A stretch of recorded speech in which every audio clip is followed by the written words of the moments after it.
তো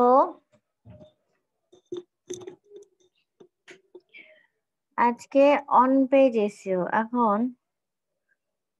on page Azure normal definition বা কোনগুলাকে আমরা অন পেজ এসিও করা বলি, সেটা এসিওর যে ফার্স্ট ক্লাস, এই ফার্স্ট ক্লাসে হচ্ছে থিওরিটিক্যাল অনেক ডিটেলে অনেক কিছু বলা হয়েছে। আজকের আলাদা করে অন পেজ এসিওটা কি সেটা ডেফিনেশনে যাচ্ছি না, বা তারপরে একটু দেখি আপনাদের তো কোনো কোয়েশ্চেন করা হয় না। অন পেজ এসইওটার ডিটেল একটা সুন্দর গোছানো ডেফিনেশন কে বলতে পারবেন?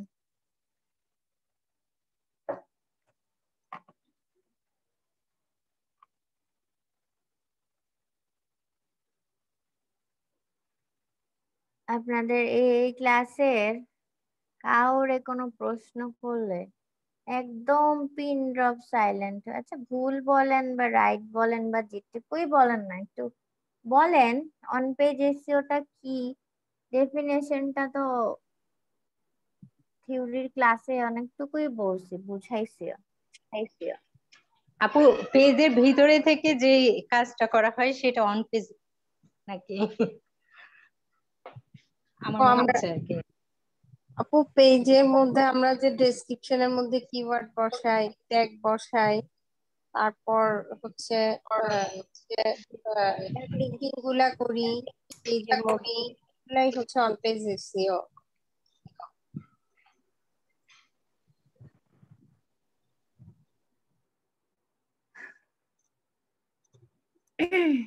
আচ্ছা, খুব সুন্দর গুছায় বলতে পারলেন না। অন পেজ এসেও বলছিলাম যে এটা ওয়েবসাইটের ক্ষেত্রে যেটা হয়, প্রত্যেকটা ওয়েবসাইটের নিজস্ব একটা অ্যাডমিন প্যানেল থাকে, যেখান থেকে অ্যাকচুয়ালি ওয়েবসাইটের কাজগুলো করা হয়। এক একটা পেজ তৈরি করা হয় এবং পেজের ভিতরে কন্টেন্ট গুলা পাবলিশ করা হয়। তো ওই পেজের ভিতরে যে কন্টেন্ট গুলো থাকে, সেই কন্টেন্ট গুলাকেই হচ্ছে এসইও ফ্রেন্ডলি করতে হয়। Not only with keywords, but keywords is the main thing. But এটা ছাড়াও আরো বেশ কিছু টেকনিক্স আছে, কিছু রুলস রেগুলেশন আছে, কিছু কাজ আছে যেটা কিনা ওই কন্টেন্টটার জন্য করতে হয়, এবং ইচ অ্যান্ড এভরি কন্টেন্টকে ইন্ডিভিজুয়ালি কাজ করতে হয় ওই পেজের ওই পোস্টটাকে। যেহেতু আমরা ওয়েবসাইটের ওই পেজটার ভিতরে থেকে এই কাজগুলো করি, সেই কারণে এটাকে অন পেজ এসইও বলা হইতেছে। এবং এটা যদি মানে ওয়েবসাইটের থেকে বাইরে গিয়ে অন্য প্ল্যাটফর্মের কথা দিয়ে চিন্তা করি, সেক্ষেত্রে হবে যে যে প্ল্যাটফর্মে আছি ওই প্ল্যাটফর্মে বসে থেকে অনলাইনে যে কাজগুলো কিওয়ার্ডের থ্রুতে বা আদার্স যেই যেই রুলস আছে সেগুলোর থ্রুতে কাজ করব, সেটা হবে on page SEO. And then ওই প্ল্যাটফর্মের ওই পেজের ওই অ্যাকাউন্টের বা ওই পোস্টের ওই কন্টেন্টের যে লিঙ্ক গুলা ক্রিয়েট হয়, লিঙ্ক গুলাকে আদার সাইডে নিয়ে শেয়ার করাটাকে পরে বলা হয় অফ পেজ। কারণ তখন আমি লিঙ্কটাকে নিয়ে ওটাকে বাইরে বের হয়ে যাচ্ছি, পেজের বাইরে বের হয়ে গিয়ে অন্য জায়গায় কাজ করতেছি। আর অন পেজটা কি, ওই পেজটার ভিতরে এক্সিস্ট করে হচ্ছে আমি এটার কাজ করতেছি। এইটার জি। জন্যই নাম দুইটাকে অন অ্যান্ড অফ পেজ দুইটা বলা হয়েছে। এখানে দেখেন ডেফিনিশনটা এখানে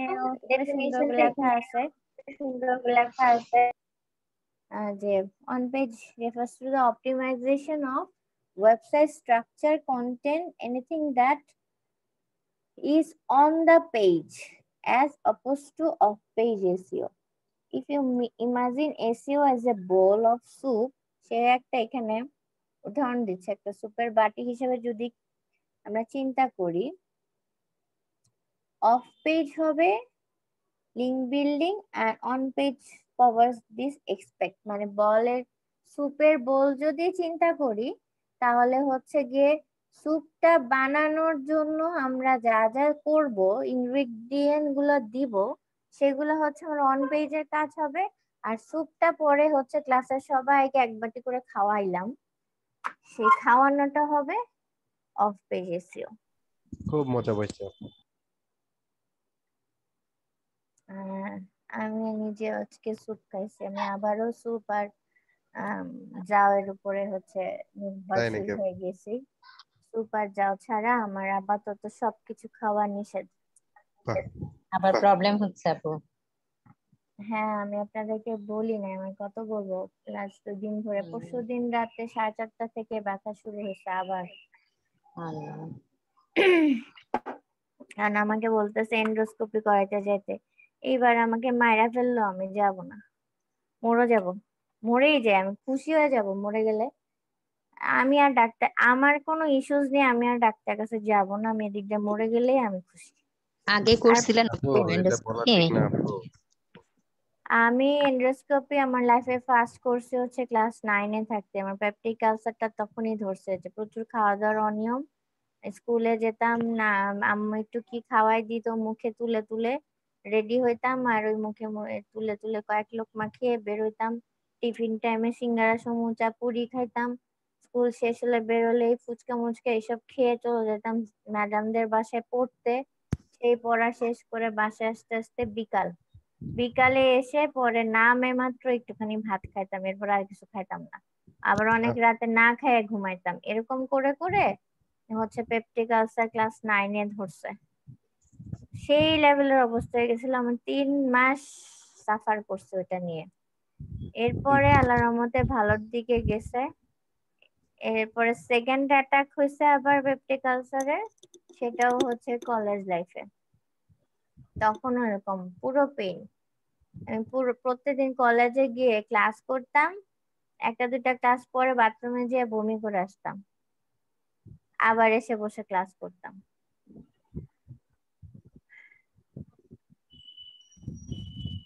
তো এন্ডোস্কোপি আমার 3 বার করানো হয়েছে লাইফে। লাস্ট টাইম হচ্ছে আমি 2019-এ করছিলাম, 19-এ, হ্যাঁ 19-এর দিকে। তখনও মানে খুব কষ্ট হয়, খুবই কষ্ট হয়েছে। একে তো হচ্ছে সন্ধ্যা থেকে খাওয়া বন্ধ করে দাও, সারা রাত ইয়ে থাকো, ইভেন পানি খেতেও পারবা না তুমি, এটা কোনো কথা? পানিটুকু খাওয়া যায় না। ও আচ্ছা। একদম খালি পেট, মানে পুরাই খালি থাকতে হবে, একটা কিচ্ছু থাকা, দানাও থাকা যাবে না পেটের মধ্যে। তাই যেদিন এন্ডোস্কোপি করতে হয় তার আগের দিন মিনিমাম 12 ঘন্টা আগের থেকে খাবার দাবার তো বন্ধই, খাবার দাবার পারলে আরো বেশিক্ষণ আগে থেকে বন্ধ করলে ভালো, কিন্তু 12 ঘন্টা আগে থেকে পানি খাওয়া বন্ধ। ও,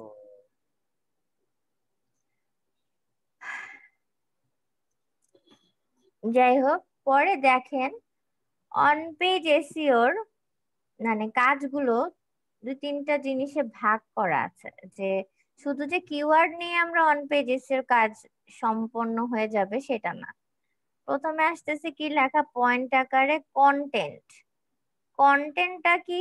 এই যে একটু আগে বললাম যে প্রত্যেকটা ওয়েবসাইটের আলাদা আলাদা পেজ থাকে, আর সব পেজেই কিন্তু আমরা অ্যাকচুয়ালি কি করি, পোস্ট করি, বিভিন্ন ধরনের কন্টেন্ট পোস্ট করি। সেগুলো ইমেজ আকারে হয়, ছোট ছোট ডেসক্রিপশন সহ ইমেজ হয়, তারপর ব্লগ হয়, আর্টিকেলস হয়, মানে যেটা যেই ধরনের ওয়েবসাইট। নিউজ পোর্টাল হলে সব নিউজ থাকে, পার্সোনাল পোর্টাল হলে ব্লগ আকারে আর পোর্টফোলিও আকারে অনেক কিছু থাকে, ট্রাভেল ব্লগ হলে ওই রিলেটেড পোস্ট আর্টিকেল এগুলো থাকে, ইমেজেস থাকে, ভিডিওস থাকে। ই কমার্স সাইট হলে সব প্রোডাক্ট বেসড হয়। তারপর বিজনেস ওয়েবসাইট হলে প্রোডাক্টের সব ইমেজ ডিটেলস থাকে। বা সার্ভিস হলে সার্ভিসের ইমেজ ইয়ে থাকে, মানে সেটা ডিপেন্ড করবে আপনার নিশ কি, আপনার বিজনেস কি, আপনার প্রোডাক্ট কি, সার্ভিস কি, বা কি নিয়ে আপনার ওয়েবসাইটটা আপনি তৈরি করছেন সেটার উপরে কন্টেন্ট গুলো ডিপেন্ড করে। তো প্রথম কথা হচ্ছে আমাদের কন্টেন্টে গিয়ে এসইওর কাজ করতে হয়, কন্টেন্টটাকে এসইও ফ্রেন্ডলি করতে হয় with keywords, obviously with keywords. এবং কিওয়ার্ডস এর সাথে কিওয়ার্ড গুলো কত মাত্রায় ব্যবহার করব, দেন ওই কন্টেন্টটা কত ওয়ার্ডের হলে ভালো, ওই কন্টেন্টের মধ্যে হচ্ছে গিয়ে গ্রামার মানে ইংলিশ কন্টেন্ট তো বেশি হয়, এক একটা নেটিভ ল্যাঙ্গুয়েজের কন্টেন্ট তো খুব কম হয়। ম্যাক্সিমাম হচ্ছে 90% হচ্ছে যার যার ইংলিশ ল্যাঙ্গুয়েজে ওয়েবসাইটস গুলো থাকে, কন্টেন্ট গুলো থাকে। তো ইংলিশের গ্রামাটিক্যাল মিস্টেক্স মানে রিডেবিলিটি বলে একটা অপশন মানে ওয়ার্ড আছে, একটু পরেই আমরা দেখবো সেটা।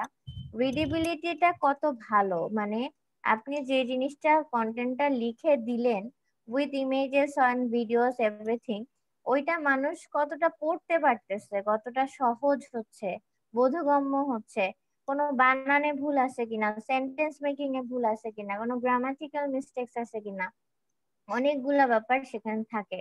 তারপরে আবার এখানে হচ্ছে গিয়ে কিছু হেডিং, মানে কোনটা আপনার মেইন হেডিং, কোনটা পয়েন্ট হেডিং, এই সমস্ত ব্যাপারও থাকে, যেগুলো সবকিছু আসলে কন্টেন্টের মধ্যে নিয়ে কাজ করতে হয়। আমরা এসইওর যখন প্র্যাকটিক্যাল পেজে চলে যাব, আমাদের শুভ আসলে তখন সেটা দেখতে পারবো, এখন জাস্ট থিওরিতে বলতেছি। তো এইটার জন্য বলা হচ্ছে যে কন্টেন্টটাকে ঠিক করতে হবে। দেন আসেন টেকনিক্যাল স্টাফ। আমরা তো এমনিই জানি যে আমাদের একটা টেকনিক্যাল এসইও আলাদা করে আছে, যেটা হচ্ছে ওয়েবসাইটের টেকনিক্যাল। বেশি উপরে উঠে গেছো নাবিলা, একটু নিচে নামো। তো টেকনিক্যাল স্টাফ, টেকনিক্যাল এসইওর কাজে তো ওয়েবসাইটের ওভারঅল টেকনিক্যাল ইস্যুস গুলো সর্ট আউট করতে হয়। আর ইন্ডিভিজুয়াল পেজেরও কিন্তু কিছু টেকনিক্যাল ইস্যুস থাকে, সেগুলো হচ্ছে আমাদেরকে ওই কন্টেন্টের জন্য এটা রিকভার করে ফেলতে হবে। যেমন টেকনিক্যাল স্টাফ যদি একটা মানে আর্টিকেলের ক্ষেত্রে যদি বলি, তো ওই পেজটাই ধরেন ওপেন হতে চায় না, ওই পেজের ইমেজ গুলাতে প্রবলেম করে, বা যে ভিডিওটা দিয়ে রাখছে সে ভিডিওটা প্লে হয় না ঠিকভাবে, আমার কোডিং সেটআপটা ঠিক হয় নাই, অনেক কিছু থাকে টেকনিক্যাল ইস্যু ইন্ডিভিজুয়াল পেজের কন্টেন্টের ভিতরেও, সেগুলোকেও ঠিক করতে হবে। তাহলেই আমার ওটার পেজের যে অথরিটি, গত ক্লাসে বলা হয়েছিল পেজ অথরিটি, ডোমেন অথরিটি, পেজের অথরিটিটাকে ঠিক রাখতে হবে। And finally আসেন কোয়ালিটি ব্যাকলিংকস। এন্ড বলতে পারেন আপু ব্যাকলিংক বা লিঙ্কিং করা এগুলো তো আমরা অফ পেজ এসে বলতে বুঝি। হ্যাঁ অবশ্যই অফ পেজ এসে বলতে বুঝি, বাট আমার কন্টেন্টের ভিতরেও আমার বেশ কিছু জায়গায় কিছু ইনবাউন্ড লিঙ্ক এবং আউটবাউন্ড লিঙ্ক দুই ধরনের লিঙ্কিং করতে হয়, যেটার কারণে আমার র্যাঙ্কিংটা বাড়বে। এটা এখন মুখে বুঝে বলা যাবে না লিঙ্কিংটা কি, প্র্যাকটিক্যাল কাজ করতে গেলে তখন বোঝা যাবে। তারপরে বলি, আমি তখন আমার পিসি নাই মকে আমি মুখে মুখেই খালি বলতে হচ্ছে। যদি আমরা কোন একটা ওয়েবসাইটের আর্টিকেল ওপেন করি, প্রায় প্রায় ওয়ার্ড নীল আকার করে থাকে না, যে সব লেখা লেখা কালো কিন্তু কিছু লেখা নীল, Yes. এবং ওই নীল লেখাটার উপরে ক্লিক করলে দেখা যায় যে অন্য একটা ওয়েবসাইটে মাঝে মাঝে নিয়ে যায়, কখনো কখনো আবার ওই ওয়েবসাইটেরই অন্য কোনো পোস্টের ভিতরে নিয়ে যায় বা অন্য কোনো পেজে নিয়ে যায়। এই যে নীল আকার করাটা, এটাকে বলা হচ্ছে ব্যাক লিঙ্ক করা, আউটবাউন্ড লিঙ্ক করা আর ইনবাউন্ড লিঙ্ক করা। আউটবাউন্ড লিঙ্ক কোনটাকে বলা হয়, যেটা হচ্ছে আমার ওয়েবসাইটের বাইরে অন্য কারো ওয়েবসাইটের লিংক যদি আমি আমার ওই কন্টেন্টের ভিতরে অ্যাড করে দিই, তাহলে হবে আউটবাউন্ড লিংক, মানে আমার ওয়েবসাইট ছাড়া অন্যদের ওয়েবসাইটের বিভিন্ন পেজকে। আর ইনবাউন্ড লিংক হচ্ছে আমারই ওয়েবসাইটের অন্য পেজের লিংককে আমি এখানে অ্যাড করে দিছি। তার মানে লাইক ইউটিউবের মতো ধরতে পারেন, ইউটিউবে যেমন আমরা কার্ড অ্যাড করি, সেখানে আমরা চাইলে কি অন্যের চ্যানেলের ভিডিও লিংকও দিয়ে রাখতে পারি, তাই না? যে কার্ডের ওই আই বাটনটাতে ক্লিক করলে যারা চাইবে তারা হচ্ছে আহ অন্য কোনো ভিডিওতে চলে যাবে, অথবা আমি আমার চ্যানেলেরই আলাদা আলাদা ভিডিওর লিঙ্কটা এখানে অ্যাড করে রাখি, যাতে আমার এই ভিডিও দেখার সাথে সাথে আমার অন্য কিছু ভিডিওর লিঙ্কও ভিউয়ার্সরা পেয়ে যায়, এবং সেখান থেকে যাতে আমার অন্য কিছু ভিডিও তারা দেখতে পারে। এখানেও ঠিক সেম, যে আমাদের দুই ধরনের লিঙ্কিং করতে হয়। একটা হচ্ছে নিজেরই ওয়েবসাইটের বিভিন্ন পেজের লিংক দিয়ে দিতে হয়, আর একটা হচ্ছে কিছু অন্যান্য র্যাঙ্কিং যে ইয়েগুলো আছে, ওয়েবসাইট গুলো আছে আমার নিশের সাথে রিলেটেড, তাদের ওয়েবসাইটের বা তাদের বিভিন্ন কন্টেন্টের পেজের লিঙ্ক গুলোকে এখানে দিয়ে দিতে হয়। তো এইটাও হচ্ছে একটা অন পেজ এসইওরই কাজ। তো এইটাকে বলা হচ্ছে কোয়ালিটি ব্যাক লিঙ্কিং করা। তো এই তিনটা মেইন ফরম্যাটেই হচ্ছে এসইওর কাজগুলো পড়ে যায়, কিন্তু এগুলোর ভিতরের কাজ আরো অনেক ডিটেল। মেইন পয়েন্ট আকারে যদি বলি, তাহলে তিনটা কাজ হচ্ছে, কন্টেন্টটাকে ফুললি এসইও ফ্রেন্ডলি করতে হয়, দেন কন্টেন্টের কোনো টেকনিক্যাল স্টাফ থাকলে, টেকনিক্যাল ইস্যুস থাকলে সেগুলো ক্লিয়ার রাখতে হয়, এন্ড ফাইনালি হচ্ছে সেখানে বেশ কিছু কোয়ালিটি ব্যাকলিঙ্কিং করে দিতে হবে, ইনবাউন্ড এন্ড আউটবাউন্ড দুই ধরনের ব্যাকলিঙ্কিং সহ। এখন একটু নিচে নামো।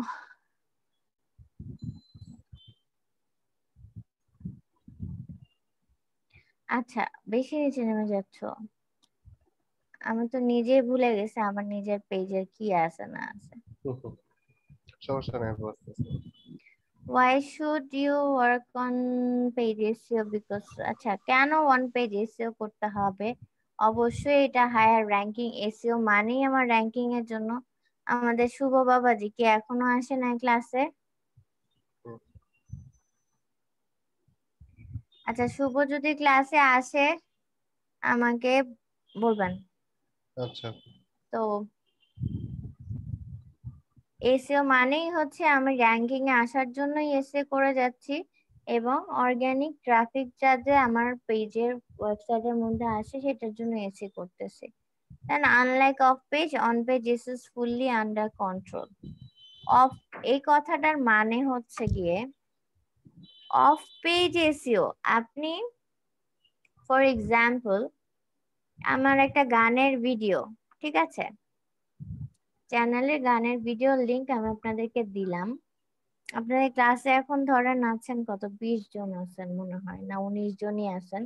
মাঝখানে তো আরো 1-2 জন এখন আর খবর নাই, মনিম আর কে জানি আর আসে না। জি আপু। তো ফারিয়াও কম আসে, মুনিম তো একেবারেই আসতেছে না, ওরা একটা জিজ্ঞেস করতে হবে কি হয়েছে ওর। তো এখন আমার গানের লিঙ্কটা আমি আপনাদেরকে 19 জনকে দিলাম। আপনারা কি করলেন, 19 জনে 19 জনই কি শুনবেন? এটা কি আমি শিওর করে বলতে পারবো যে আমি না। 19 জনকে দিছি 19 জনই আমার গানটা শুনছেন? এর মধ্যে না। হতে পারে 10-15 জন শুনছেন, আবার হতে পারে 19 জনই শুনছেন, আবার হতে পারে মাত্র 2 জন শুনছেন, বাকি কেউ শুনেই নাই। তো এইটা আমার হাতে নির্ভর করবে না, কারণ আমি তো আপনাদের প্রেসার দিয়ে আমারটা শুনাইতে পারবো না, রাইট? জি আপু। তো অফ পেজটা হচ্ছে সেটা, যেহেতু পেজ করি, তো যে সমস্ত জি আপু। জায়গায় শেয়ার করতেছি সেই শেয়ারিং এর জায়গাতে কয়জন ক্লিক করতেছে বা কয়জন ওটা ক্লিক করে আমার ওয়েবসাইটে আসবে সেটার গ্যারান্টি আমি আমি আপনি কেন, একদম মানে এসইওর বাপ যে সেও দিতে পারবে না। কখনো বলা যাবে না যে আমি যত পরিমাণই লিংক শেয়ার করি না কেন সেটা জি আপু। থেকে কি পরিমাণ আমার ট্রাফিক আসবে কি আসবে না, কখনো আমার এক্সপেকটেশনের থেকে আরো অনেক বেশি চলে আসতে পারে, কখনো একেবারেই আসতে না পারে, কখনো হচ্ছে অ্যাজ ইউজুয়াল ভাবে আসতে পারে। এটা, এটার কোনো মানে কি বলে, অথেন্টিক কোনো ক্যালকুলেশন বলা যাবে না যে এই জি আপু। পরিমাণই হবে ওই পরিমাণ হবে না।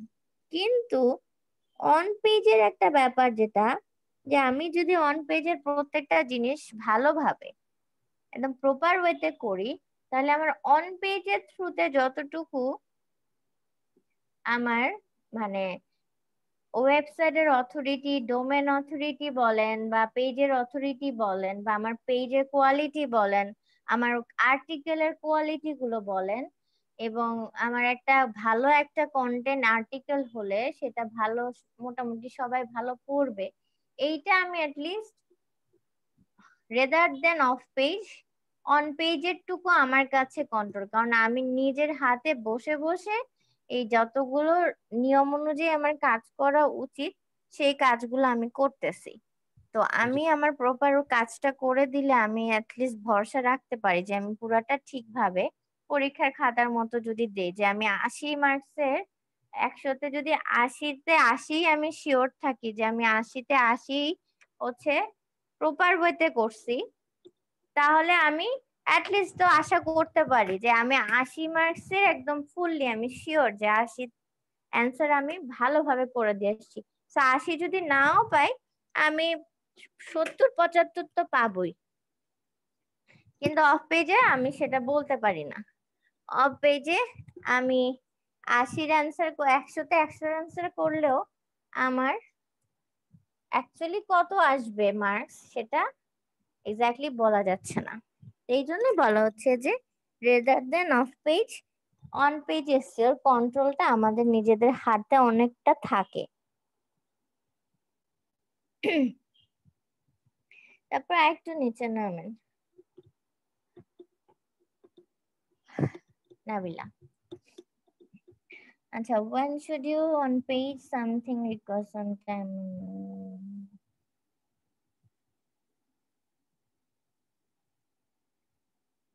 এই এই আজকে এই ডক ফাইলটা অন করে, ডক ফাইলের তো আমি আর মুখস্থ করে রাখি নাই যে আমি কি কি জিনিসগুলো দিয়ে রাখছি। আমি তো আপনাদের ক্লাস নেওয়ার আগে আমার ডক ফাইলটা একটু ঢু মেরে দেখি যে কি কি আছে, কি কি কিভাবে আমি আপনাদেরকে এক্সপ্লেন করব। আজকে তো এই পিসির এই কাহিনীর জন্য আর করতেও পারি নাই, ভুলেই গেছি কোথায় কি আছে, কোন জায়গা থেকে কিভাবে কি বলতে হচ্ছে। আচ্ছা, when should you do on page SEO? On page এসইওটা আমাদের কখন করতে হবে?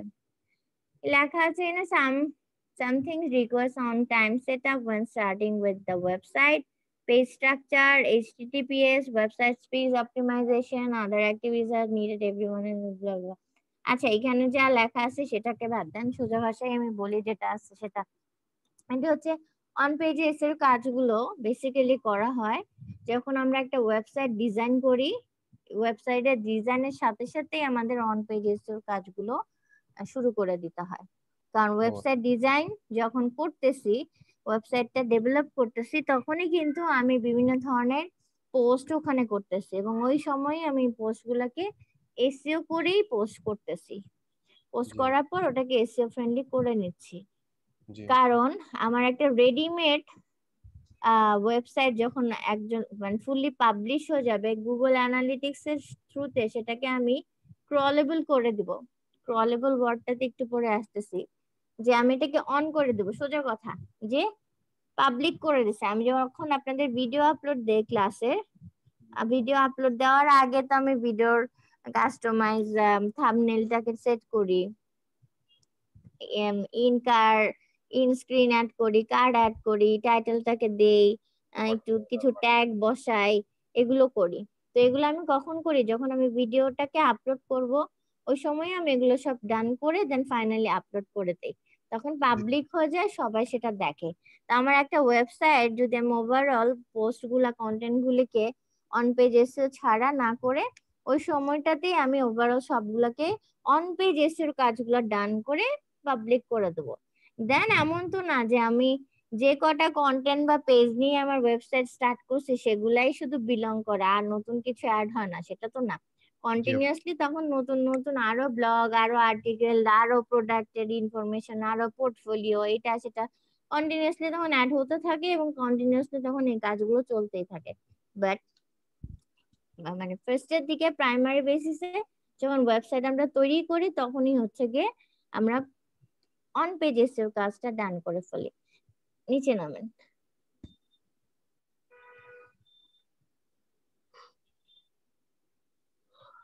অর্ণব, সিআর অর্ণব আসছেন মনে হয় ক্লাসে। জি আপু, আসসালামু আলাইকুম। ওয়ালাইকুম আমার আসসালাম। নেট নাই। আচ্ছা, তুমি একটু কষ্ট করে শুভর একটা ফোন দিয়ে বলো যে আপু তোমার কানটা ধরে ছিঁড়ে ফেলবে তুমি যদি সামনের 10 মিনিটের মধ্যে ক্লাসে না ঢুকো। আচ্ছা আপু, আমি দেখতেছি। 5 মিনিট বলি আমরা। ও আমার বলছে আপু 8টার মধ্যে তো আমি শিওর থাকবো, ওর কারণে কিন্তু আমি 8টা বাজে টাইমটা ফিক্স করছি। বেশি দেরি হয়ে হ্যাঁ গেছে, 8:48 বাজে। হ্যাঁ, ওর কারণে আমি 8টা বাজে ইয়ে করছি, কারণ ওরে দিয়ে হচ্ছে আমি যেহেতু ওয়ার্ডপ্রেস এর ভিতরে প্র্যাকটিক্যালি ঢুকবো, তো এর এখন বাজতেছে 48 মিনিট হয়ে গেছে, ওর হয় না।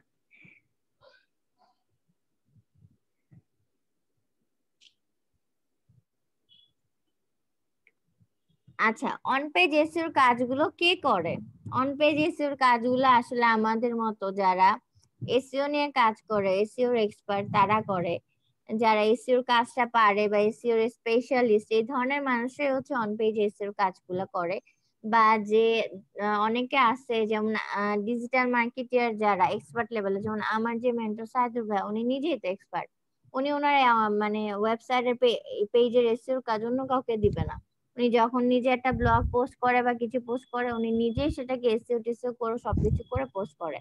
সো নিজের ওনার যাদের হচ্ছে পোর্টফোলিও বেসড হচ্ছে ওয়েবসাইট গুলো থাকে তখন দেখা যায় ম্যাক্সিমাম তারা নিজেরাই অন পেজের কাজগুলো করে করে পোস্ট গুলো করে। বা বিভিন্ন ব্লগাররা আছে তারাও তাদের গুলো ব্লগ পোস্ট গুলো করে করে করে, অথবা যারা নিজেরা পারে না তারা হচ্ছে অন্যান্য এসইও স্পেশালিস্ট বা যারা এসইও কাজ পারে তাদেরকে দিয়ে করায়। তারপরে একটু নিচে নামেন, এখনের যে পয়েন্টস গুলো আছে প্রত্যেকটা পয়েন্ট অনেক ইম্পর্টেন্ট।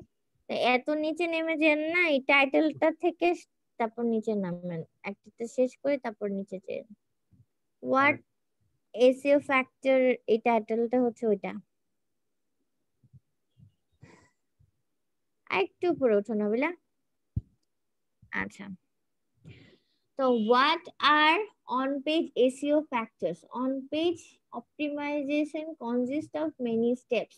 এই যে on-page SEO করতে হবে, কি কি কাজগুলো করলে ওইটা হচ্ছে ওভারঅল on-page SEO কাজটা ডান হয়, সেইটার পয়েন্টস গুলো হচ্ছে এখানে লেখা। এখানে 12টা পয়েন্ট দেওয়া আছে।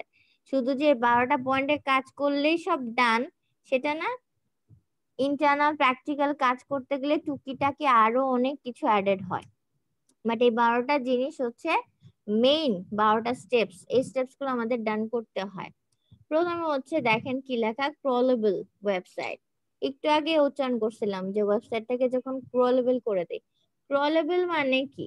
ক্রল করা মানে তো আমরা সবাই বুঝি হামাগুড়ি দেওয়া, রাইট? বাচ্চারা যে ক্রল করে হামাগুড়ি দেয়।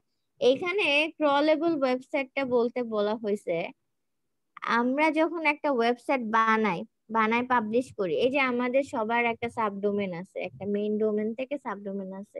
দুনিয়ার কেউ কি ইভেন গুগল কি সেটা জানে যে আমাদের এই digital marketing SMB digital marketing এই নামেই তো, না কি নামে ভুলে গেলাম, তো এসএমবি এই ব্যাচের একটা ওয়েবসাইট আছে, সবার হচ্ছে যার যার নামে একটা একটা করে আলাদা সাবডোমেন আছে। গুগলের জানার কথাও না, তাই না? গুগল কিভাবে জানবে যদি গুগলকে আমি গিয়ে নিজের হাতে গিয়ে না জানাই? তো এইটাই হচ্ছে গিয়ে ক্রলেবল ওয়েবসাইট বলা হয় সেই ওয়েবসাইট গুলোকে, যেই ওয়েবসাইট গুলো গুগল জানে যে এই ওয়েবসাইট হচ্ছে এক্সিস্ট করে। এবং গুগল কখন জানবে? এই যে আমরা বলি না Google Search console, Google analytics, এই গুগল সার্চ কনসোল এবং গুগল অ্যানালিটিক্স এই দুইটাতে গিয়ে এই দুইটাও হচ্ছে গুগলের ওয়েবসাইট রিলেটেড দুইটা প্ল্যাটফর্ম। এই দুইটা প্ল্যাটফর্ম দিয়ে আবারও নাম দুইটা উচ্চারণ করতেছি, Google Search Console and Google Analytics. Google Search Console কি করে, একটা ওয়েবসাইটকে আমি গিয়ে আমার ওয়েবসাইটটাকে গিয়ে গুগল সার্চ কনসোল যে প্ল্যাটফর্মটা আছে ওইখানে গিয়ে আমার ওয়েবসাইটটাকে গুগলের কাছে সাবমিট করে দেই এবং গুগল সেটা দেন হচ্ছে একসেপ্ট করে নেয়। একসেপ্ট করে নেয় মানেই হচ্ছে গুগল জেনে গেল যে হ্যাঁ শারমিন রিপা নামে একটা ওয়েবসাইট আছে, তৈরি হয়েছে, বিলং করে। আর গুগল অ্যানালিটিক্সে গিয়েও আবার আমি আমার ওয়েবসাইটটা সাবমিট করলে তখন যেটা করবে গুগল, তখন আমার ওই ওয়েবসাইটটাকে নিয়ে যাচাই বাছাই জাজমেন্ট করা শুরু করবে। এই যে আমাকে এসইও তে র্যাঙ্কিং এ আনবে, ওই র্যাঙ্কিং এ আনার জন্য গুগলের নিজের যেই পন্থাগুলা অ্যালগোরিদম গুলা গুগল দেখবে, আমাকে জাজ করবে, আমার অ্যাসেসমেন্ট নিবে, আমার রিভিউ করবে, যাই বলেন যেইভাবে বলেন আমার পরীক্ষা নিবে। ওই পরীক্ষাটা নেয় হচ্ছে গুগল অ্যানালিটিক্স এর প্ল্যাটফর্ম দিয়ে।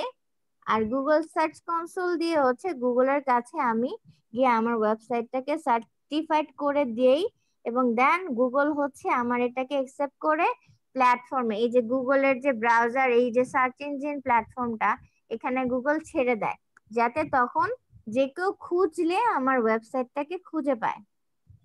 শারমিন রিপা দিয়ে ওয়েবসাইট খুঁজলে তখন হয়তো আমি যখন শুরুতে দিব আমারটা তো র্যাঙ্ক করা কোনো ওয়েবসাইট না, হয়তো 120 নাম্বার পেজে আছে গিয়ে, কিন্তু 120 নাম্বার পেজেও তখন আসবে যখন গুগলে সার্চ কনসোলে আমি গিয়ে এটা ছেড়ে দিব এবং গুগল সেটা অ্যাকসেপ্ট করে নিবে। এই দ্যাটস ওয়াই এটাকে বলা হয়েছে গুগল সার্চ কনসোল, মানে সার্চ করে গুগল থেকে পাওয়া যাবে গুগলের সাথে কানেক্ট হয়ে গেলে।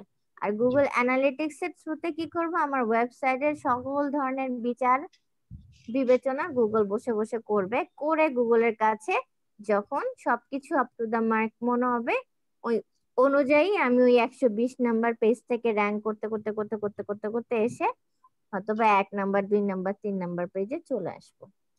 জি তো ক্রলেবল বলা হচ্ছে ওই সমস্ত ওয়েবসাইটকে যে ওয়েবসাইট গুগল জানে যে এটা হচ্ছে এই ওয়েবসাইটটা বিলং করে, এক্সিস্ট করে এবং গুগল ক্রল করতে পারবে। কিসের থ্রুতে? Google Analytics and Google search কনসোলের থ্রুতে। সার্চ কনসোলের থ্রুতে সে জেনে গেল এই ওয়েবসাইট আছে, আর অ্যানালিটিক্স এর থ্রুতে সে ক্রল করা মানে এখানে ওভাবে বুঝাচ্ছে যে আমার ওয়েবসাইটে সে হামাগুড়ি দিয়ে দিয়ে সবকিছু দেখবে আর কি। নামটা এই জন্য এত সুন্দর করে দিছে যে ক্রলেবল ওয়েবসাইট। তো ওই সমস্ত ওয়েবসাইট গুলোকে ক্রলেবল বলা হয় যাদের হচ্ছে গুগলের সার্চ কনসোল আর অ্যানালিটিক্স এর সাথে মানে ইন্টিগ্রেট করা হয়ে গেছে। তো অবশ্যই আমার অন পেজের প্রথম কাজ আছে, একটা মেইন কাজ হচ্ছে আমাকে গুগল অ্যানালিটিক্স এন্ড সার্চ কনসোলের সাথে আমার ওয়েবসাইটটাকে কানেক্ট করে দিতে হবে, ইন্ডেক্স করে দিতে হবে। জি তারপর আসেন সাইট স্ট্রাকচার। সাইট স্ট্রাকচারটা একটা অনেক বড় ফ্যাক্টর অন পেজ এর জন্য। ওই যে গত ক্লাসে কিওয়ার্ড রিসার্চে বলছে যে ডোমেন অথরিটি যার যত ভালো সেই ওয়েবসাইট তত তাড়াতাড়ি হচ্ছে গিয়ে র্যাঙ্কিং এ আসবে। এবং এই ডোমেন অথরিটি ভালোর পিছনে আরেকটা বড় কারণ হচ্ছে আমি যে ওয়েবসাইটটা বানাবো, আমার ওয়েবসাইট কি অগামগা জগা একটা ওয়েবসাইট হইলেই হইলো? আন্দাজের উপর একটা থিম নামায় নিলাম, তারপর সেখানে হাবি জাবি জিনিস আপলোড করলাম, কোনো মেনুর ঠিক নাই, কোনো পোস্টের ঠিক নাই, কন্টেন্টের ঠিক নাই, কোনো কিছু ঠিক নাই। ঠিক নাই এই সমস্ত ওয়েবসাইট মানে স্ট্রাকচার বেসড, সুন্দর একটা স্ট্রাকচার করা, সুন্দর একটা ডিজাইন করা ওয়েবসাইট ছাড়া হাবি জাবি ওয়েবসাইটে নিশ্চয়ই গুগল জীবনেও র্যাঙ্ক করবে না। জি তো আমাকে অবশ্যই আমার সাইটের স্ট্রাকচারটা, সবগুলো পেজের স্ট্রাকচারটা, ওভারঅল আর্কিটেকচারটা, আমরা যখন বিল্ডিং এর ক্ষেত্রে দেখি খুব সুন্দর একটা ডিজাইন করা বিল্ডিং দেখলে আমরা সবাই তাকাই, বাহ জি বিল্ডিংটা তো খুব সুন্দর ডিজাইন করছে। তো এখানে ওয়েবসাইটেও এই জিনিসটা অবভিয়াসলি ভ্যারি করে। আপনার ওয়েবসাইটের যে থিম নিয়ে কাজ করতেছেন, ওয়েবসাইটের যে ওভারঅল ডিজাইন গুলো আপনি করতেছেন সেটা কতটা হাই প্রোফাইল একটা ডিজাইন হয়েছে, একটা স্ট্রাকচার বেসড হয়েছে বা একটা সুন্দর আর্কিটেকচার বেসড হয়েছে। জি তারপরে নামেন আরেকটু নিচে। বারবার না মনটা জানি কোন চিপা দিয়ে খারাপ হয়ে যেতেছে, আমি আবার ওখান থেকে টান দিয়ে ধরে এনে ক্লাসের ভিতর ঢুকাচ্ছি। আমার না পিসিটা তো সামনে অন করাই, পিসিটা দিয়ে তাকায় রইছি, তো বারবার খালি মনটা খারাপ হয়ে যেতেছে, মানে মাথার মধ্যে টেনশনটা কাজ করতেছে যে এটা ডিসপ্লেটা কি ঠিক হয়ে যাবে নাকি বাদ হয়ে যাবে। দেখাইতে হবে তো। তারপর আসেন কোয়ালিটি আউটবাউন্ড লিংক। এই যে একটু আগে মেইন পয়েন্টের মধ্যে বলছি যে অবশ্যই আমাকে কিছু কোয়ালিটি আউটবাউন্ড লিংক বলতে কি বোঝাচ্ছে। এখন ধরেন আমার ওয়েবসাইটটা হচ্ছে একটা বিজনেস ওয়েবসাইট, এখানে আমি অনলাইনে প্রোডাক্ট সেল করি এবং এটা ধরেন শুধুমাত্র ইলেকট্রনিক প্রোডাক্ট সেল করি। ধরেন সিঙ্গার দিয়ে ধরেন যে সিঙ্গারের ওয়েবসাইট, এটা সে টিভি, ফ্রিজ, ওভেন, ব্লেন্ডার এই সমস্ত সব হচ্ছে গিয়ে সেল করে, এসি টেসি সব। তো এখন সিঙ্গারের সাথে কম্পিটিটিভ এই নিশের ওয়েবসাইট কার হবে? স্যামসাং এর হবে, এলজির হবে, তাই না? আমাদের বাংলাদেশে যদি ধরেন ওয়ালটনের হলো, এই ধরনের এই রিলেটেড ব্র্যান্ডের ওয়েবসাইট গুলাই তো হবে। তো জি আমি সিঙ্গারের ওয়েবসাইটের কোনো কন্টেন্টে যদি আউটবাউন্ড লিংক করতে চাই, সেখানে যদি গিয়ে আমি ধরেন একদম লোকাল কোনো একটা ইলেকট্রনিক ব্র্যান্ডের সাইট লিংক করি, যেখানে ওরা হয়তো ডিলারশিপে কাজ করে, সব ব্র্যান্ডের প্রোডাক্ট, যে চায়না বিভিন্ন ইলেকট্রনিক, চায়না টায়না আছে না, বিভিন্ন হুম কান্ট্রির বিভিন্ন ধরনের ইলেকট্রনিক প্রোডাক্ট তো পাওয়া যায়।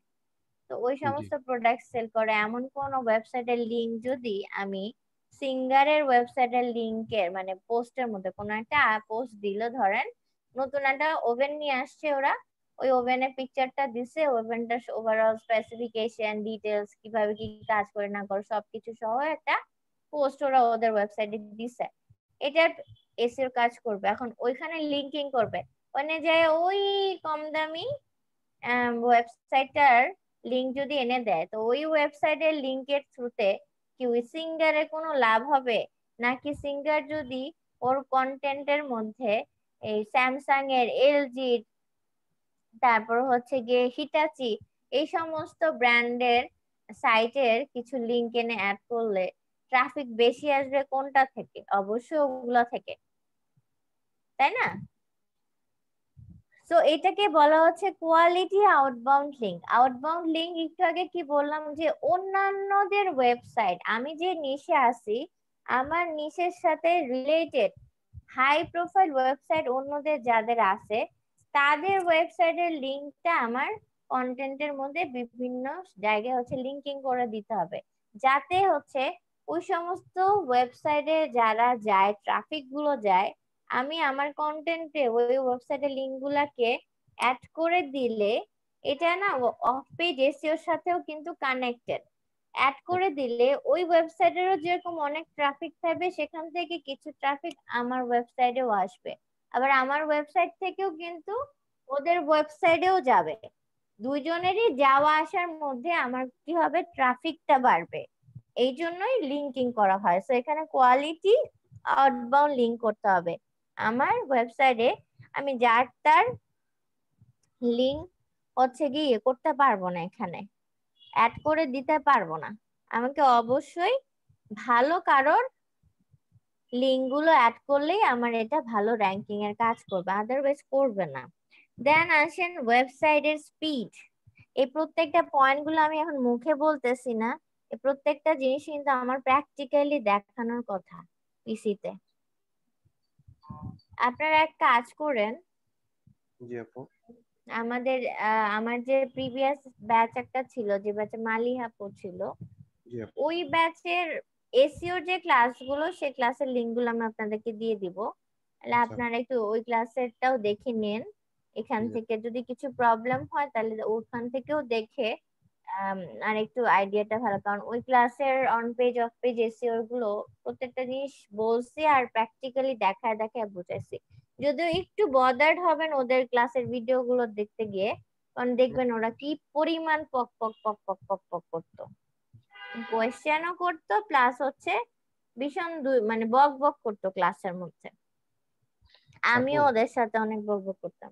হ্যাঁ, আপু কোয়ালিটি আউটবাউন্ড লিঙ্কটা যদি কেন আপু আরেকটু আজকে দেখাবেন না?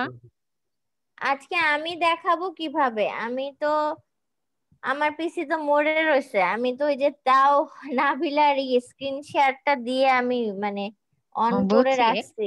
ও শুভ ভাইয়া না আসলে হবে না, তাই না? না, না এই জিনিসগুলা শুভ তো দেখাইতে পারবে না, শুভরে আহ, দিয়ে হচ্ছে ওয়ার্ডপ্রেসের এসইওর মানে ওয়ার্ডপ্রেসের ওয়েবসাইটের ভিতরে অ্যাডমিন প্যানেলে ঢুকে হচ্ছে পোস্টের ভিতরে যে কাজ, সেগুলো শুভরে বললে শুভ ও করতে পারবে, কারণ হচ্ছে ও যেহেতু আগেও একটু করে আসছে আর ও ওয়ার্ডপ্রেসের কাজ জানে। আচ্ছা। কিন্তু এগুলি তো আমি হচ্ছে একটা বলতাম আর একটা প্র্যাকটিক্যালি দেখাইতাম, একটা বলতাম আর দেখাইতাম, আমি দেখাইতে পারতেছি না। নাবিলারে যদি আমি এখন বলি নাবিলা এটা থেকে ওটা করো, এই বলতে বলতে দেখেন 10টা 10:30 বেজে গেছে, ইয়ে করা হয় নাই।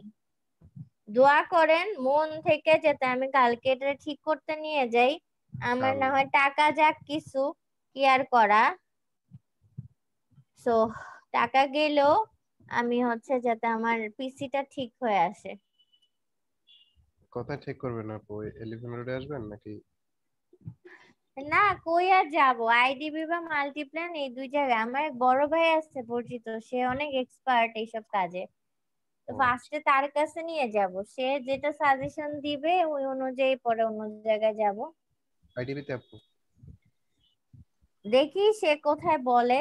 সে আগে দেখে বলুক যে এটার আসলে সমস্যাটা কি, পুরো ডিসপ্লে চলে গেছে নাকি আম, আমার এখানে এই স্ক্রু মু ঢিলা হয়ে গেছে দেখে এরকম করে কিছু হইতেছে নাকি। উনি আগে দেখুক। যদি ডিসপ্লে বাদ হয়ে যায় বা ডিসপ্লে আর ঠিকই হবে না, নতুন ডিসপ্লে লাগাইতে হবে, তাহলে তো হয়তো আইডিবি বা মাল্টিপ্ল্যানেই যেতে হবে। কারণ উনি তো আর ডিসপ্লের দোকান নিয়ে বসে না, উনি হচ্ছে এমনি মানে কম্পিউটারের কাজ জানে, হার্ডওয়্যারের কাজ জানে, পারে। কিন্তু ওনার কাছে তো আর ইকুইপমেন্ট নাই। জি। আচ্ছা, আমাদের তো এরপর আসেন ওয়েবসাইটের স্পিড। এখন ওয়েবসাইটের স্পিড দিয়ে এইটা মনে হয় নাবিলা তুমি একটু দেখাইতে পারবা। তুমি যে কোনো একজনের ওয়েবসাইটে ঢুকো, যে কোনো একটা ওয়েবসাইট, গুগলে যাও, গুগলে সার্চ গিয়ে ডিজিটাল মার্কেটিং দিয়ে সার্চ করো, দেখবে অনেকগুলো ওয়েবসাইট ওপেন হবে। তো ওখান থেকে একটা ওয়েবসাইট ওপেন করো।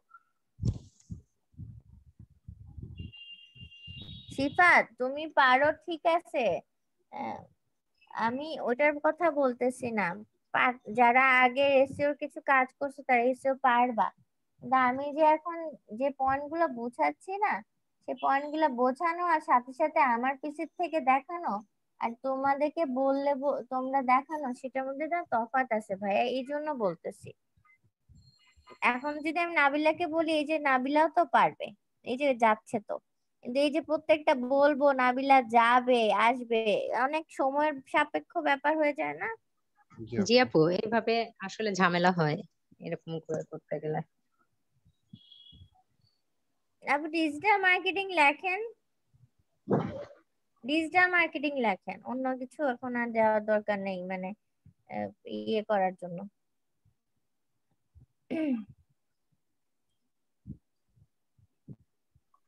এখানে নামেন, এখানে দেখেন কত ধরনের সাইট নিচে আরো চলে আসছে। ফার্স্টে তো উইকিপিডিয়া আসছে, এটা না, এটা ছাড়া অন্যান্য কত ওয়েবসাইট আছে দেখেন ডিজিটাল মার্কেটিং নিয়ে।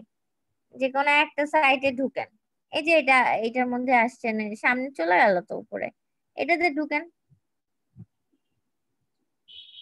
স্টোরিজ না, স্টোরিজ না, এই যে ওয়েবসাইট, নিচে একটা গেল ওয়েবসাইট। আচ্ছা, এই যে ধরেন এই ওয়েবসাইট, কি ওয়েবসাইট ওপেন হয়েছে না কি ওপেন হয়েছে, আমি তো আমার পিসি দিয়ে দাঁড়ান মোবাইলের দিকে তাকাই, হ্যাঁ ওয়েবসাইটই তো ওয়েবসাইট এটা। আপু। আচ্ছা, এই যে ওয়েবসাইটটা ওপেন হলো, এইটা কি, নাবিলা ক্লিক করলো, ওয়েবসাইটটার সাথে সাথে ওপেন হয়ে গেল। এখন নাবিলা বিভিন্ন যে উপরে মেনু গুলো আছে, এক একটা মেনুতে যা ক্লিক করেন, দেখেন ওদের এক মেনু থেকে আরেক মেনুতে পেজে যাইতে সময় কত অনেক। অল্প সময় লাগতেছে, কোনো সময় লাগতেছে, চোখের পলকে চলে যাচ্ছে না। জি আপু। তো এইটা হচ্ছে ওয়েবসাইটের স্পিড বলা হয়। এখন আমি যদি এমন কোন একটা ফকিরা ওয়েবসাইটে ঢুকি যেটাতে একটা পেজ থেকে আরেকটা পেজে যাইতে লোডিং লোডিং লোডিং করতেই থাকবে করতেই থাকবে, তারপরে যে পেজে ঢুকবে। হ্যাঁ, অনেক সময় কি আমাদের ইন্টারনেট তো, অনলাইনে কাজ করি, আমাদের নিজস্ব ইন্টারনেটের প্রবলেমের জন্য পেজ লোড হইতে থাকে বা একটা কিছু ওপেন হইতে সময় নেয়, সেটা আমাদের প্রবলেম। বাট যদি কারোর ওয়েবসাইটের প্রবলেম হয়, যে ওয়েবসাইটে ঢুকলে ধরেন একটা প্রোডাক্টের ওয়েবসাইট, এই যে একটু আগে বললাম ধরেন সিঙ্গারের ওয়েবসাইটটাই, ওর এত সুন্দর ভালো একটা ওয়েবসাইট দিয়ে থুইছে, কিন্তু ওর টিভির মেনু থেকে ফ্রিজের মেনুতে গেলে 2 মিনিট টাইম নেয় ওই ফ্রিজের পেজটা ওপেন হইতে। জি আপু। আবার ওভেনে গেলে আরো 2 মিনিট টাইম নেয় ওভেনের পেজটা ওপেন হইতে, ছবিগুলা লোড হয়ে আসতে, বা যদি কোনো ভিডিও দেওয়া থাকে সেটা লোড হয়ে আসতে। এই যে লেন্দি সময়টা, এইটাকে বলা হচ্ছে পেজের স্পিড। তো অন পেজ এসইও তে এই পেজের স্পিডটা, হ্যাঁ, অনেক ইম্পর্টেন্ট। যে পেজের স্পিডটা কত ভালো থাকবে সেটাও ডিপেন্ড করবে আপনার যে অন পেজ এসইও তে যে কাজ, ওই যে বললাম না টেকনিক্যাল কিছু স্টাফস এখানে থাকে। তো জি আপু। আমার কন্টেন্টটা যদি আমি এখানে আমার পেজের মধ্যে স্পিড, একটা কিন্তু ফুল ওভার মানে কি বলে ওভারঅল ওয়েবসাইটের একটা স্পিড আছে, আর ইন্ডিভিজুয়াল কন্টেন্টের স্পিড কোনটা হয় জানেন?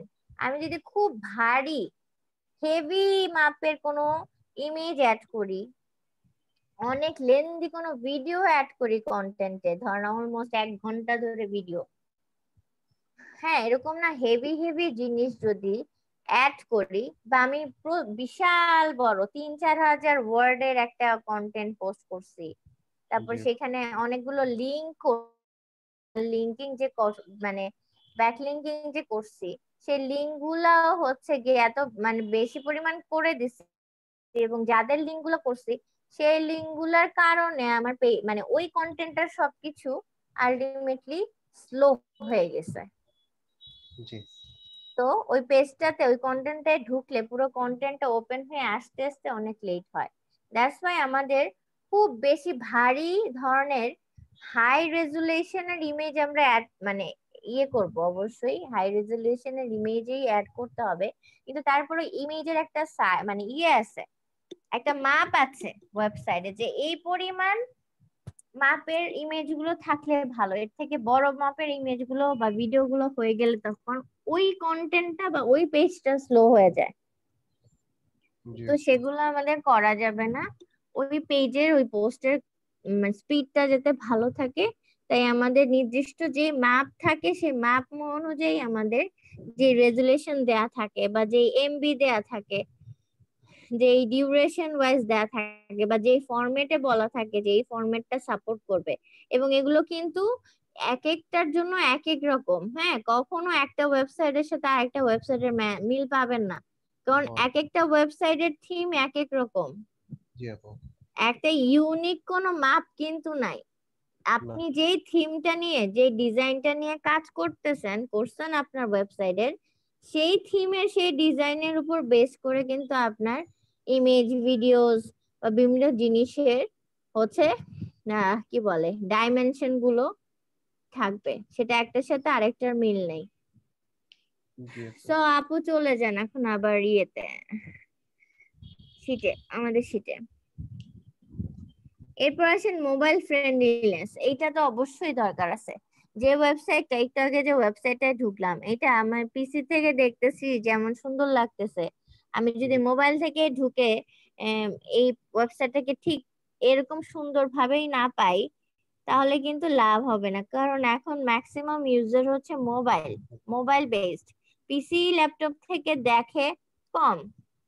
সবাই সারাক্ষণ পিসি ল্যাপটপে বসেন, যারা অফিসিয়ালি কাজ করে তারা ল্যাপটপ পিসি নিয়ে বসে থাকে, কিন্তু এছাড়া আমরা বাকি সবাই কিন্তু মোবাইল মোবাইল। থেকে সব কাজ করি। তো দ্যাটস ওয়াই আমার ওয়েবসাইটটাকে এমন ভাবে ডিজাইন করতে হবে, বা আমার কন্টেন্টটা পোস্টের ডিজাইনটা এমন ভাবে রাখতে হবে যেটা মোবাইল দিয়ে দেখলেও ওই পরিমাণে সুন্দর লাগে। মোবাইল ফ্রেন্ডলিনেস বলা হচ্ছে কি, ফ্রেন্ডলিনেস বলতে এখানে মানে বোঝানো হচ্ছে না, বন্ধুত্বপূর্ণ বোঝানো হচ্ছে না, এখানে ফ্রেন্ডলিনেসটা বলা হচ্ছে কতটা ফ্লেক্সিবল, কতটা হচ্ছে ইজি, কতটা মানে ক্লিয়ার আসতেছে সবকিছু, কতটা স্ট্রাকচার বেসড আসতেছে, সেইটাকে বোঝানো হচ্ছে। জি আপু। তারপর আসেন use HTTPS website secured has SSL certificate. এই যে আমাদের ওয়েবসাইটটা শুভ আমাদের সবাইকে সাবডোমেন ক্রিয়েট করে দিল, আমি একটা কথা শুভকে জিজ্ঞেস করছিলাম আপনাদের মনে আছে কিনা, যে শুভ এসএসএল সার্টিফিকেটটা কি করছো, ইনস্টল করে নিছো? প্রত্যেকটা ওয়েবসাইটেরই এসএসএল সার্টিফিকেট, এটা হচ্ছে না ওয়েবসাইটের সিকিউরিটির উপর একটা জি আপু। একটা সফটওয়্যার, ঠিক আছে, এইটা ইনস্টল করা থাকতে হয়। এটা না থাকলে আপনার ওয়েবসাইটটা সিকিউর থাকে না, হ্যাক হয়ে যাওয়ার সম্ভাবনা থাকে, বা আদার্স আরো অনেক ধরনের সম্ভাবনা থাকে। আচ্ছা, আজকে শুভ যে কাজটা করলো, শুভ যে ক্লাসে আসতেছে নাই এখনো, অন্য ফোন দিছিলা?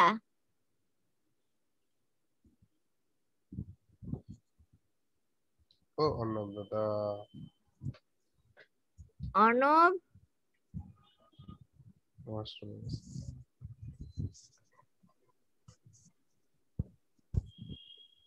অর্ণব ভাই আমাদের মাঝে মাঝে ফিরে আসেন। আপনাকে পাওয়া যাচ্ছে না।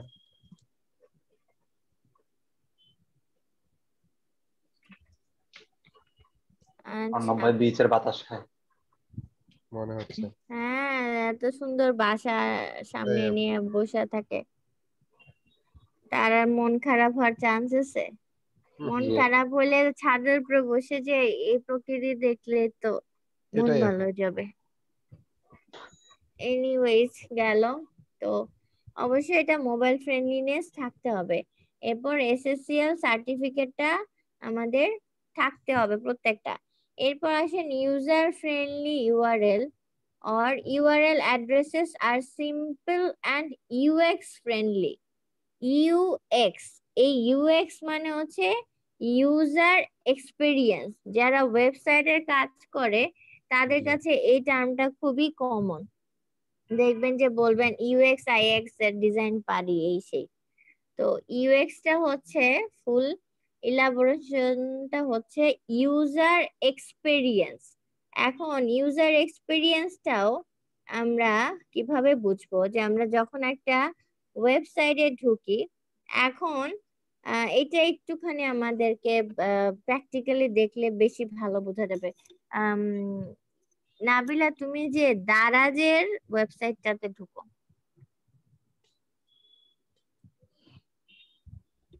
না, শুভ আজকে আমাকে খুব বড় একটা ছ্যাঁকা দিল। ও মা, আসছে। আসছে আপু। ভিডিও আবার কে অন করছে? শুভর ভিডিও অন করছে। হ্যাঁ আপু ক্যামেরা দেখতে পাচ্ছি? হ্যাঁ, ক্যামেরা দেখতে পাচ্ছি, দেখান। আপু আমি বাইরে দাঁড়িয়ে আছি, আমার রুমমেট নাই, খুব ভালো হয়েছে ভাই, ঘামতেছে দাঁড়িয়ে দাঁড়িয়ে। খুব ভালো হয়েছে। হাততালি দিব ভাই। কংগ্রাচুলেশন ভাই। ভাই কি হয়েছে শুভ? তো তোমার রুমের চাবি তোমার কাছে থাকে না কেন? খালি তোমার রুমমেট নিয়ে বসে থাকে চাবি? আপু আইসি তো মাত্র 5-6 দিনের জন্য, এই কারণে চাবি একটা চাবি, এখন যে যেদিকে যায় মনে করেন যে পরে বেরোয় সে নিয়ে বেরোয়। আজকে আমি বেরোইছি আগে, আমি দাঁড়ায় আছি রুমের বাইরে। তোমার 8টার সময় আসার কথা ছিল, পিসি শেয়ার করে ক্লাসের সব দেখানোর কথা ছিল।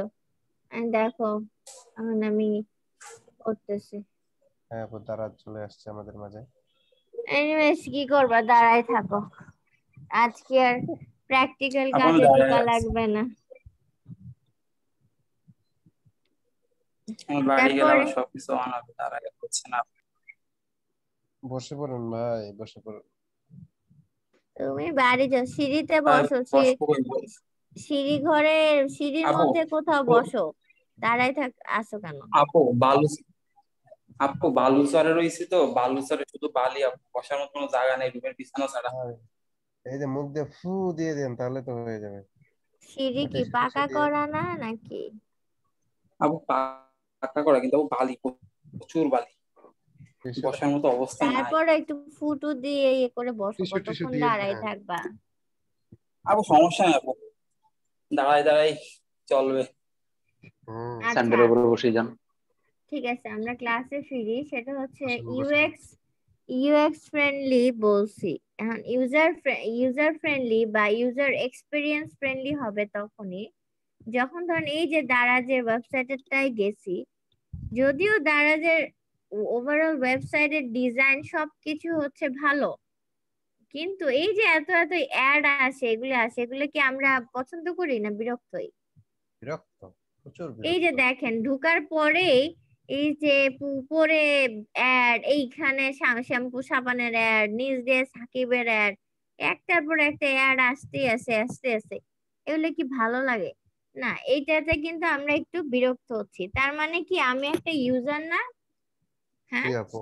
সো জি আপু। ইউজার হিসেবে আমি কিন্তু কিছুটা বিরক্ত হইলাম এই অ্যাড ফ্যাড এগুলোর কারণে। সো একটা ওয়েবসাইটে অ্যাড নেওয়া ভালো, কিন্তু প্রচুর পরিমাণে অ্যাড বা আদার্স মানে ওয়েবসাইটটা যেটার জন্য সেটা ছাড়া বাকি যদি আরো অন্যান্য অনেক কিছু অ্যাডেড থাকে, সেটা আমার জন্য ইউজার ফ্রেন্ডলি বা ইউজার এক্সপিরিয়েন্সটা ভালো হয় না।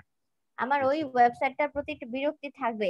এরপরে আসেন এত যে মেনু পাশ দিয়ে দেওয়া, এই মেনু ধরেন টিভি এন্ড হোম অ্যাপ্লায়েন্স লেখা, হেলথ এন্ড বিউটি। এখন আমি যে কোনো একটা মেনুতে ক্লিক করি, ক্লিক করে যাওয়ার পর দেখেন টিভিতে যাওয়ার পরে কি আসলো, টিভি ভিডিও এগুলি, এরপর আরো সাব মেনু দিয়ে আরো কিছু কিছু আসতেছে। তো এখানে যদি আমি এই যে এইটা একটা স্ট্রাকচার কিন্তু, হ্যাঁ এটা যেহেতু একটা ই কমার্স সাইট, বিভিন্ন প্রোডাক্ট পাওয়া যায়। তো আমি আমার কি কাঙ্ক্ষিত প্রোডাক্টটা যেটা আমি খুঁজতেছি, যে আমি এখন একটা ফ্যান কিনবো, সো আমি কি করলাম, টিভি এন্ড হোম অ্যাপ্লায়েন্সে গিয়ে ফ্যানে ক্লিক করলে করেন ক্লিক, তো ফ্যানের পেজটা, এরপর ফ্যানের মধ্যে আবার দেখেন sub category stand fan, mini fan, mini ফ্যানে ক্লিক করেন। হ্যাঁ আমি ছোটখাটো আমার বিছনার কানের পাশে লাগাই রেখে বসে থাকবো, বাতাস বেশি খাবো, তো কিনবো। তো এটা যে এতগুলো মেনুজের ভিতরে সাব মেনুর ভিতরে আরো সাব ক্যাটাগরির মেনু, এত এত মেনু থাকাতে একদিক দিয়ে আবার কিন্তু ভালো হয়েছে। কেন ভালো হয়েছে, আমি আরো বেশি স্পেসিফিক্যালি আমার কাঙ্ক্ষিত প্রোডাক্টটা খুঁজে নিতে পারতেছি। বাট এখানে যদি শুধু ফ্যান মেনুটা থাকতো, ফ্যানের ভিতরে ওই পেজে ঢুকে গিয়ে দেন আমাকে খুঁজে বের করতে হতো যে 25 সাইজের ফ্যান কই আছে, তাই না? পেজে তো আর একটা দুইটা প্রোডাক্ট না, এখানে হয়তো 60-70টা প্রোডাক্ট আপলোড আছে। 60-70টা প্রোডাক্ট দেখতে দেখতে দেখতে দেখতে নেমে তারপর গিয়ে আমি হয়তো বা কিছু আম, মানে ফাঁকে ফাঁকে আলাদা করে না, হয়তো সব ফ্যানের একটা বড় ফ্যান, একটা স্ট্যান্ড ফ্যান, একটা মিনি ফ্যান, এভাবে হয়তো বা অগোছালো করে সাজানো, তখনও কিন্তু আমার এক্সপিরিয়েন্সটা কি একটু লো হইতো। বাট এখন আমি কি আমার একদম টার্গেটেড প্রোডাক্ট ছিল মিনি ফ্যান, এই ফ্যানটা তো কিউট আছে, নীল নীল। সো এই যে মিনি ফ্যান, একদম আমি মিনি ফ্যানেরই একটা মেনু পেয়ে এখানে এসে ক্লিক করে আমি এক্স্যাক্টলি এই মিনি ফ্যানটা পেয়ে গেলাম।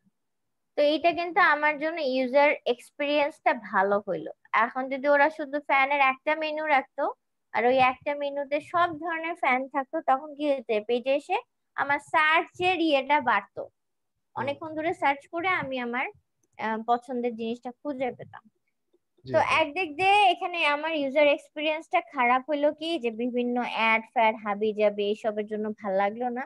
আবার আরেক দিক দিয়ে এত সুন্দর মেনুজ করা, সাব ক্যাটাগরির ভিতরে দিয়ে সব করা আছে, তাই আমি আমার জিনিসপত্র নিয়ে নিতে পারলাম, ইজিলি খুঁজতে পারলাম। তারপর আবার এখানে আরো অনেক ধরনের ফিল্টার অপশন দেওয়া আছে, আরো ফিল্টার করে আমি প্রাইসিং এটা সেটা কালার টালার এমন করেও আমি ফিল্টার করে খুঁজে নিতে পারতেছি। তো এই যে একটা ওয়েবসাইটে যেই উদ্দেশ্য নিয়ে আমি ঢুকতেছি, ওই ওয়েবসাইটটাতে ঢুকে আমার ভালো যদি লাগে ওয়েবসাইটটাকে, তাহলে আমি ওটাকে বলবো কি আমার ইউজার এক্সপিরিয়েন্সটা ভালো ছিল ওই ওয়েবসাইটের প্রতি। আর যদি ঢুকে আমি কোনো কিছু ঠিক মতো না পাই, কোনো কিছু ঠিক মতো কাজ করতে না পারি, যে কোনো কিছু এটা তো আমি প্রোডাক্ট বেস ঢুকলাম, প্রোডাক্ট ছাড়া এখন আমরা একটু অন্য ক্যাটাগরিতে যাই। ধরেন আমি কোনো ব্লগ করতে গেছি, ডিজিটাল মার্কেটিং পেজের কোনো একটা ব্লগ সাইট, সেখানে গেছি, কিন্তু গিয়ে যে সমস্ত ব্লগ লেখা আছে সেই ব্লগে পড়ে আমি জগা মগা কিছু বুঝি না, আমার ওই সমস্ত আর্টিকেল ব্লগ ভালো লাগতেছে না। প্লাস হচ্ছে তারা মেনু যেভাবে সাজাইছে ওই মেনু গুলো সেট করা ঠিক হয় নাই। এরপরে হচ্ছে পেজ লোড হইতে টাইম লাগে বেশি, তারপর কিছু একটা ডাউনলোড করতে গেলে দেখি যে না ওগুলি ডাউনলোড হয় না। তো ওই সমস্ত জায়গায় আমি একবার গেলে দ্বিতীয়বার বলবো ধরু শুভর কি একটা ফালতু ওয়েবসাইট ডিজিটাল মার্কেটিং এর, এটার ভিতরে গিয়ে কোনো কাজ হয়? ধরু যাব না, কোনো কাজ হয় না। তো এই ওয়েবসাইটে আমি একবার যাই আর দ্বিতীয়বার যাব না, ইউজার এক্সপিরিয়েন্সটা খারাপ হয়ে গেছে আমার। তো এইটাকে আমার ভালো রাখতে হবে কিভাবে, অবশ্যই আমার কন্টেন্টটাকে হাই কোয়ালিটি কন্টেন্ট দিয়ে রাখতে হবে। এই দারাজের কন্টেন্ট যদি বলি, এই যে পিচ্ছি পিচ্ছি ফ্যানের পিছনে প্রাইস দেওয়া, তারপর ডিটেল এই প্রোডাক্টের ডিটেল দেওয়া, এগুলো কিন্তু দারাজের জন্য কন্টেন্ট। হ্যাঁ সব নাবিলা আবার যাও পেজে যাও।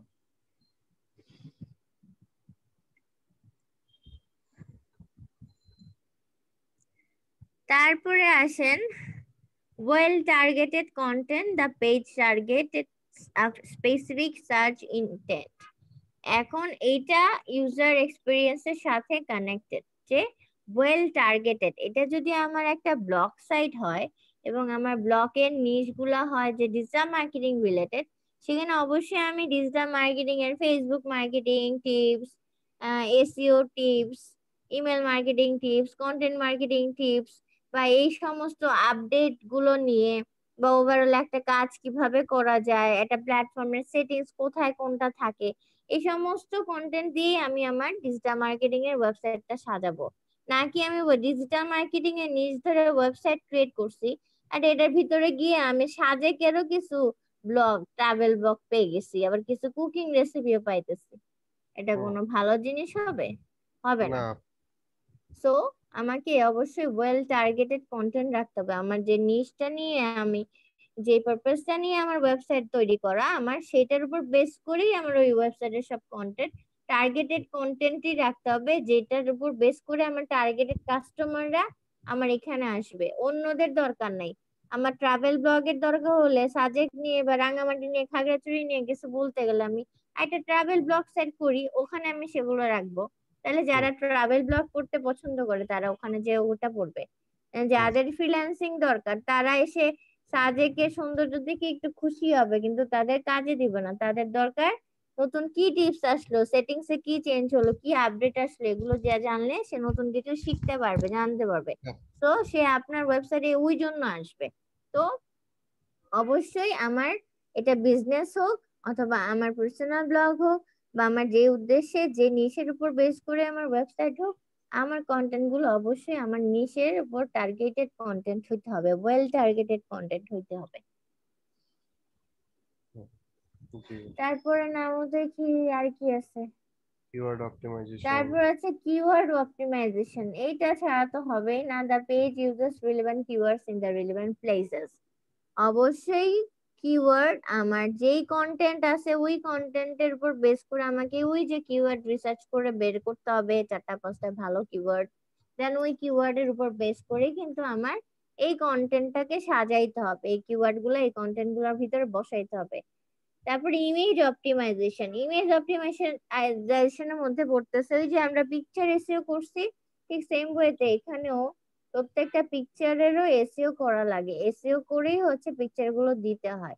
কিন্তু এখানে পিকচার এসইওটা একটু অন্যভাবে। ওই যে আমরা অল্টার টেক্সট ইমেজ বলি, এটা হচ্ছে অনেকটা অল্টার টেক্সট ইমেজে একটা অপশন এখানে থাকে, ওখানে গিয়ে আমাদের হচ্ছে গিয়ে কিছু কাজ করতে হয়। আর যে ইমেজটা আমি আপলোড করতেছি সেটা আপলোড করার আগেই আমি এসইও করেই আপলোড করব ওখানে, পিকচার এসইও যেটা আমরা শিখছি। তারপর রিডেবিলিটি অ্যান্ড ইউজার এক্সপিরিয়েন্স আবার আসছে, the text is well optimised, readable and user experience friendly. Readability মানেটা হচ্ছে আমি যদি এখন চাইনিজ ভাষায় একটা মানে পোস্ট করি ফেসবুকে, আপনারা কেউ বুঝবেন? না আপু কেউ বুঝবো না। আমি ধরেন আমার পুরো খাস যারা চিটাগাং এর রাঙামাটি, আপনারা যারা ওই চাকমা ভাষায় কথা বলেন, আপনারা যে নিজেদের ভাষায় কারে কারে জানি দেখছে, অর্ণব মনে হয়, অর্ণব চাকমা, মাঝে মধ্যে দেখি যে ওর চাকমা ভাষায় পোস্ট করে, কি জানি লিখে, আবার ওরাই নিজেরা অ্যান্সার দেয় কমেন্টের মধ্যে, বাইরের কেউ কিন্তু কিছু করতেছে না। অর্ণব, তুমি কি মন খারাপ করে আছো এখনো? অর্ণব, ওনাকে খুঁজে পাওয়া যাচ্ছে না, কইও নেই আপু কেন অর্ণব আপু অন্যবার চাকমা, মন খারাপ হলো কেন? অর্ণবের মন খারাপ। অর্ণব কালকে কাজ পেয়ে গ্রুপে দিছে, আমাকে ফার্স্টে বলে নাই, তাই আমি মন খারাপ করছিলাম যে আমাকে বললো না। আগে গ্রুপে দিছে কিন্তু আমাকে এসে বললো না, ইভেন আমাকে ট্যাগও করে বলে নাই। এই জন্য এটা বলছি আরে পরের অন্য থেকে ভাই প্যারা নাই, অন্য অর্ণবের, ভাই এটা বলছি পর থেকে অর্ণবের মন খারাপ যে অর্ণব অনেক বড় অন্যায় করে ফেলছে, অপরাধ করে ফেলছে, আমাকে বলে না। ও সরি চাইতে চাইতে মনে হয় কবরের ভিতর ঢুকে যেতেছিল। ও কালকে আমি ঘুমাতে পারি না সত্যি। অন্য ভাই আহারে ঘুমান যান ঘুমান সকালে কালকে মনে হয় আমার চিন্তা ভেজে গেছে, মানে ওই ঘুরতে আবার সকালে করে মানে ঘুমাও না, তারপর ওই রাত সকালে কয়টায় উঠে কাজটা পাইছেন? রান দিছি আপু মনটা একটু ফ্রেশ করার জন্য। ভাই কাজটা কখন পাইছিলেন? আচ্ছা যেটাই হোক অর্ণব, এত বেশি হওয়ার কিছু নাই। একটু জি আপু। মানে আমি জাস্ট একটু বলছি ওই অতটুকুই, ওটা নিয়ে তুমি আবার বেশি ইমোশনাল হয়ে গেছো। এত কিছু ইমোশনাল হওয়ার কিছু নাই, ঠিক আছে? জি তো আপু। অর্ণবরা দেখি যে ওদের ভাষায় কি কি জানি লিখে পোস্ট করে। তো এরকম রিডেবিলিটিটা হচ্ছে এইটা, যে অর্ণব যে ওদের চাকমা ভাষায় পোস্ট করে, আমরা কিন্তু কেউ কিছু বুঝি না, কারণ রিডেবিলিটি নাই এটার মধ্যে, বোঝার মতো কিছু ক্ষমতা নাই কারোর। আমরা যে কন্টেন্ট পোস্ট করব সেটা মানুষ পড়তে পারবে, সেটা পড়ে বুঝতে পারবে কি লিখছি, কি আছে এখানে, সেটা অবশ্যই খুব দরকার। এবং সেটা এই রিডেবিলিটিটা বেস করে ওয়ার্ডের লিমিট আছে, গ্রামাটিক্যাল মিস্টেকস আছে, স্পেলিং মিস্টেকস আছে, সেন্টেন্সের স্ট্রাকচারের উপর বেস করে, এগুলোও কিন্তু আমাদের ঠিক করতে হয় কন্টেন্টের ভিতরে, আমাদেরকে ঠিক করতে হয়। এটাও কিন্তু এসইওর অন পেজ এসইওর একটা কাজ। হ্যাঁ, তো এটা যাতে ভালো হয়। তারপর অবশ্যই অথেন্টিক ইনফরমেশন দিয়ে আমার লেখালেখি দিতে হবে, আমি মন মতো কিছু বসায় দিলেই হলো না। এখন কোভিড নিয়ে কিছু একটা লিখলাম, আমি নিজের মতো লিখলাম, থানকুনি পাতা খাইলে কোভিড ভালো হয়ে যাবে, জীবনে কোভিড হবে না, এরকম কিছু লিখলেও হবে না, অথেন্টিসিটিও থাকতে হবে। তারপরে ক্লিক থ্রু রেট, এই যে মেটা ট্যাগ আর মেটা ডেসক্রিপশনের কথা বলছো, ওমা নাবিলা শেয়ার অফ করে দিলা কেন?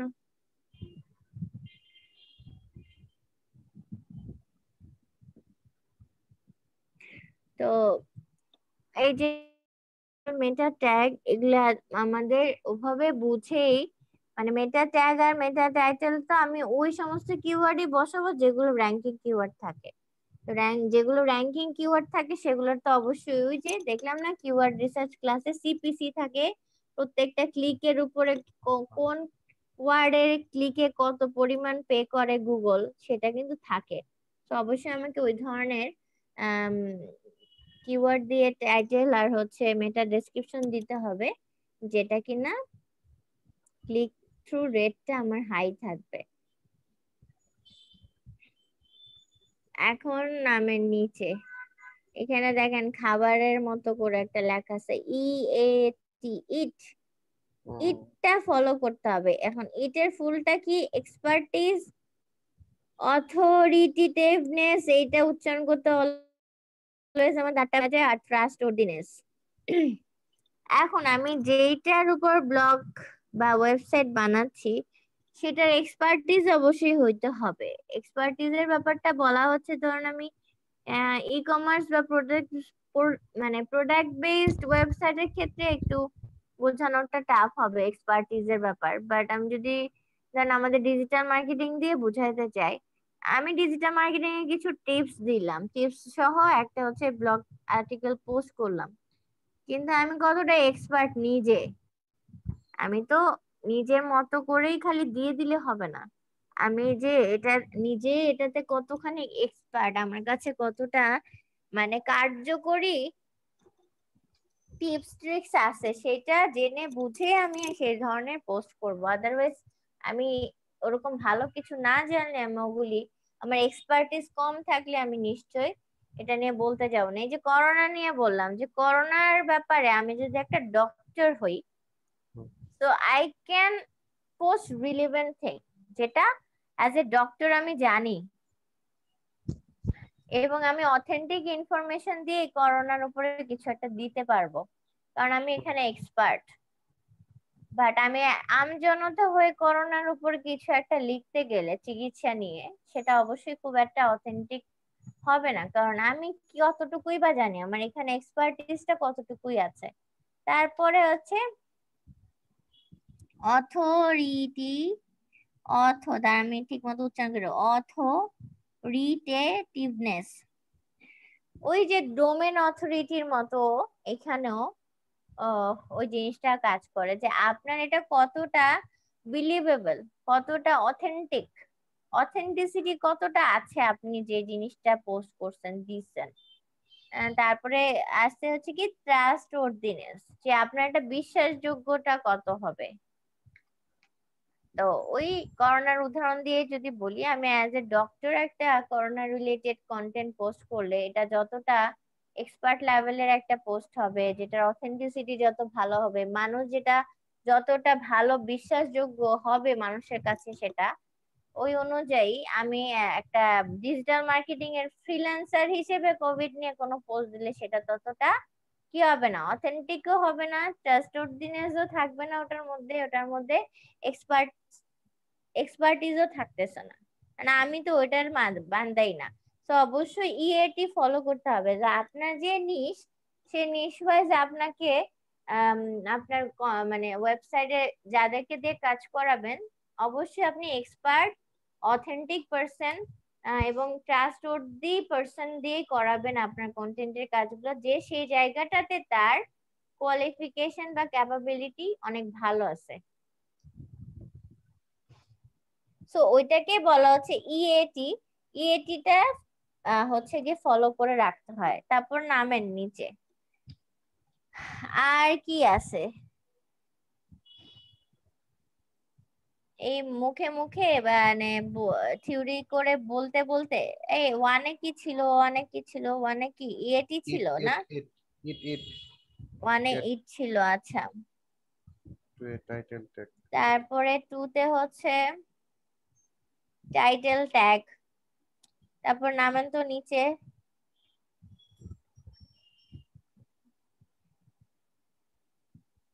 হেডলাইন্স। আচ্ছা, এইগুলো কিন্তু আমি এখন মুখে বললে লাভ হবে না।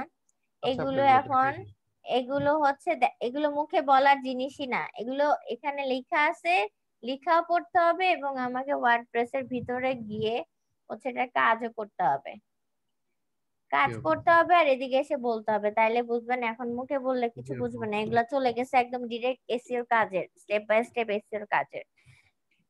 শুভ ভাই আসছে তোমার রুমমেট।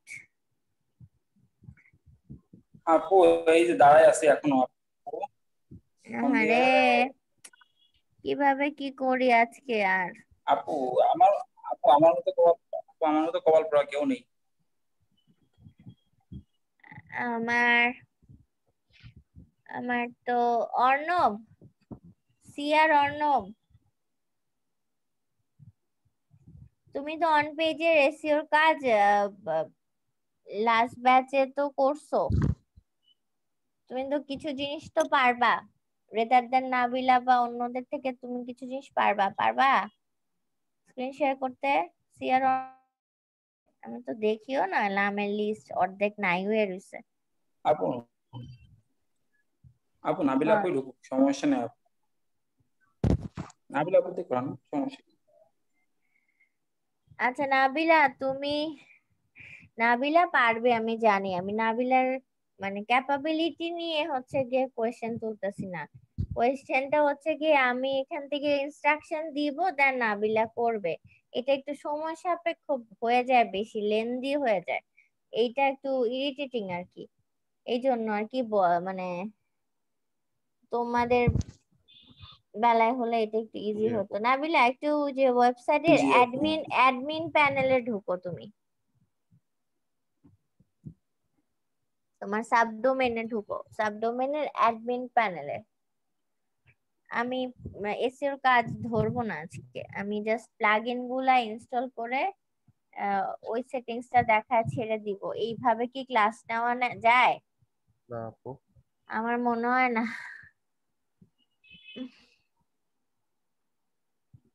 আমাকে আপু আমার আসলে কালকের দিনটা তোমার তো আমার কালকের আসলে দিন, কালকের দিন দোয়া লাগবে, করো কালকে না। রাত্রে গাড়ি। তুমি তো কাল দোয়া করতেছো কালকের দিনটা পার হইলে তোমার শান্তি। আমি যে এখন কত বড় টেনশনে পড়ছি, আমার যদি ডিসপ্লে জি ঠিক আপু। না হয়, আমার যদি ডিসপ্লে নতুন করে কিনতে হয়, ডিসপ্লের দাম কত পড়বে? 6-7 হাজার এরকম, আপু এরকম এই এরকম তো পড়তে জি পারে। আপু এরকমই পড়বে, আপু 4,000 থেকে 6,000 পাঁচ মধ্যে। 4-5 এর মধ্যেই পাবেন ভালো ডিসপ্লে। আপু 6,500 টাকা লাগবে। আমারটা দেখছি, আমারটা মতো হয়েছে আপনি। আমারটা আসুসের তো। আমিও যতদূর শুনছি, আমাকে ওই যে ভাইয়াটা এক্সপার্ট, যে ভাইয়ারে কালকে তার কাছে নিয়ে যাও, সেই ভাইয়া বলছে যে ডিসপ্লে চলে যায় তাইলে তোমার নতুন ডিসপ্লে লাগাইতে হবে। আমি বললাম কেমন লাগতে পারে, বললো 6-7 বাজেট ধরতে পারো। এখন করোনার পরে এই সমস্ত জিনিসের দাম বেড়ে গেছে, কারণ প্রোডাক্ট আগের মতো তো আসে না।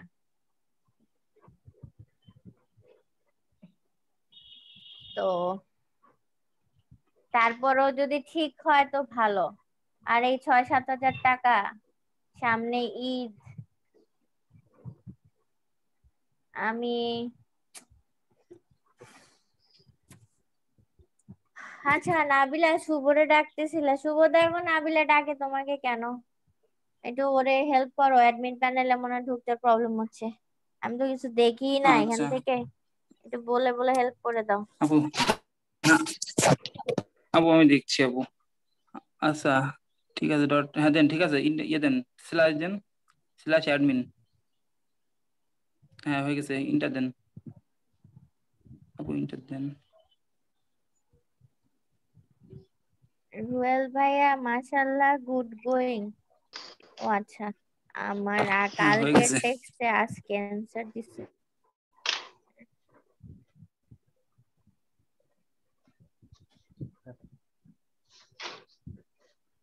প্লাগইন। আচ্ছা, সো আমাদের একদম শুরু থেকে শুরু করি। তো শুরু থেকে যেগুলো আমরা দেখতে পারবো, নাবিলা এটা তো ওপেন করলা, খুবই ফাইন। এখন তুমি ফাইবারে গিয়ে হচ্ছে ফাইবারের তোমার অন পেজ এসইও দিয়ে সার্চ করো, আমরা কিছু গিগ দেখে আসি যে ফাইবারে ইন্ডিভিজুয়াল অন পেজ এসইওর কাজগুলো কেমন, কি কি থাকে না থাকে। ও মা পেট ব্যথা করে।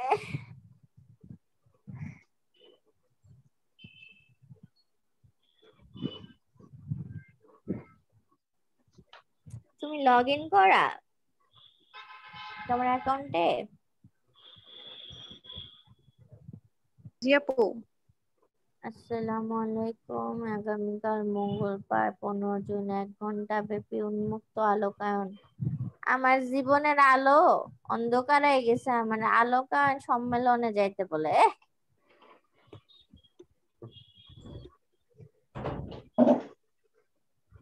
মেসেজ পাঠায়। আচ্ছা আমি তো দেখতেছি না, আচ্ছা আমি পিসি থেকে বুঝতেছি না কিছু, মোবাইল থেকে দেখছি।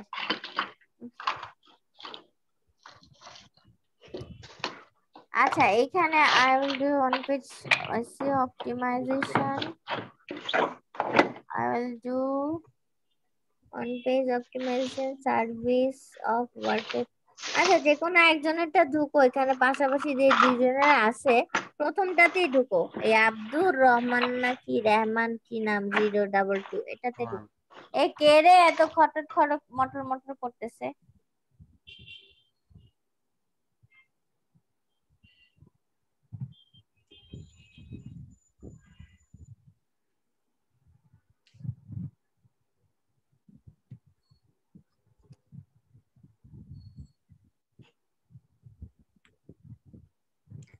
আচ্ছা শুভ, তোমার একটা ইয়ে বলে রাখি, মুনিম মুনিম ছেলেটা কিন্তু অনেক দিন ধরে এখন আর ক্লাস করতেছে না, ওর সাথে একটু যোগাযোগ, জি আপু। ওরা জিজ্ঞেস করো কি কাহিনী কি। আচ্ছা এখানে দেখেন ওর ছবিটার মধ্যে আমরা একটু দেখি অনসাইট এসইও চেকলিস্ট। সেই চেকলিস্ট থেকে এই অন পেজ এসইওর কাজে না সবাই করে কি একটা চেকলিস্ট বানাই ফেলে, সবাই সব কাজ করে দেয় না, কি হচ্ছে কিছু মানে চেকলিস্টটা তো মোটামুটি অনেকটুকু বড় পুরাটা, তো কে হচ্ছে জাস্ট স্পেসিফিক কয়েকটা কাজ দিয়ে বলে দেয় যে আমি শুধু এগুলি করে দিব অন পেজে। ওরটা দেখেন, একটু নামেন, ইমেজটার মধ্যেই নামেন, ওর একটু নিচে, হ্যাঁ রাখেন। সো কি বলতেছে, কিওয়ার্ড রিসার্চ করে দিবে, অন পেজে এসে করতে হলে কিওয়ার্ড রিসার্চ তো লাগবেই। Main meta title, meta description, focus keyword বা কিওয়ার্ড ফ্রেজ, যেটাকে যেভাবেই বলি, এসইও টাইটেল, সবকিছুতেই প্রথমেই আমাদের ওই কন্টেন্টের কিওয়ার্ড লাগবে। সো কিওয়ার্ড রিসার্চ ছাড়া হবে না। মেটা টাইটেল করে দেওয়া, তুমি না এটাকে একটু বুকমার্ক করে রাখো, হ্যাঁ নাবিলা, এই ওর গিকটা কালকে আমার পিসি যদি ঠিকঠাক করে আল্লাহ আল্লাহ করে করতে পারি, তো এটা দিয়ে আমি দেখাবো যে ওর এই কাজগুলি যে কতটা ইজি। ও যে সুন্দর আলাদা করে, কি লেভেল 2 সেলার নাকি? আমি তো দেখতেছি না উপরে পড়ছো না, কি লেভেল 2? লেভেল 2। আচ্ছা, তো দেখেন, তারপর মেটা টাইটেল করে দিবে, মেটা ডেসক্রিপশন করে দিবে। পুরো কন্টেন্টের কিছু লেখালেখি কিন্তু সে করবে না, শুধু মেটা টাইটেল মেটা ডেসক্রিপশনটা সে ঠিক করবে। পুরোটা কন্টেন্টটা হইতে পারে 1000 2000 3000 ওয়ার্ডে, সে পুরোটার ভিতরে কিন্তু কাজ করবে না। তারপরে হেডিং 1 2 3 ট্যাগ এগুলো করে দেওয়া অনেক ইজি। ওয়েবসাইটের স্পিড ইস্যুস, এখন ওয়ার্ডপ্রেসে কিছু প্লাগইন আছে যেগুলো দিয়ে স্পিডের মাত্রা কিছুটা বাড়াই দেওয়া যায়, কিছুটা বাড়াই দেওয়া যায়, পুরোটা পারবে না। কারণ ওয়েবসাইটের পুরোটা যদি স্পিডের কাজ করতে হয়, যে যারা ডেভেলপার আছে, ওই ওয়েবসাইটটা ডিজাইন করছে যারা, তাদেরকে হচ্ছে কোডিং এও অনেক সময় আমাদের যেরকম সবকিছুতে ক্যাশ ফাইল জমে না, মোবাইলেই তো জমে, তাই না? ক্যাশ ফাইল, কি রিডিউসেবল ফাইল, কি কি জানি ফাইল জমে, যেগুলো দরকার নাই, অপ্রয়োজনীয় জিনিস জমে যায়। ওয়েবসাইটে কিন্তু কন্টিনিউয়াস ওই সমস্ত জিনিস জমতে থাকে, তো ওগুলাকে ছাঁটাই বাছাই করে ক্লিয়ার করতে হয়। তো ওভাবে করে কিছু প্লাগইনের থ্রুতে স্পিডটা কিছুটা বাড়ায় দেওয়া যায়, এইটাই সে করবে, এর থেকে বেশি না। দেন 404 ইরোর্স, এন্ড 404 ইরোর্স আসে কি, ওই সমস্ত পেজগুলা, যে পেজগুলো হচ্ছে কাজ করে না, পেজের টেকনিক্যাল ইস্যুস এর কারণে পেজগুলো ওপেনই হয় না, ও খুঁজে খুঁজে 404 ইরোর্স পেজগুলো বের করে দিবে, বের করে দিয়ে চেকলিস্টটা দিবে যে তোমার এই পেজগুলো কিন্তু ওপেন হয় না, তুমি এগুলারে সরাও বা এগুলাকে ঠিক করো। তাও ঠিক করার দায়িত্ব কার?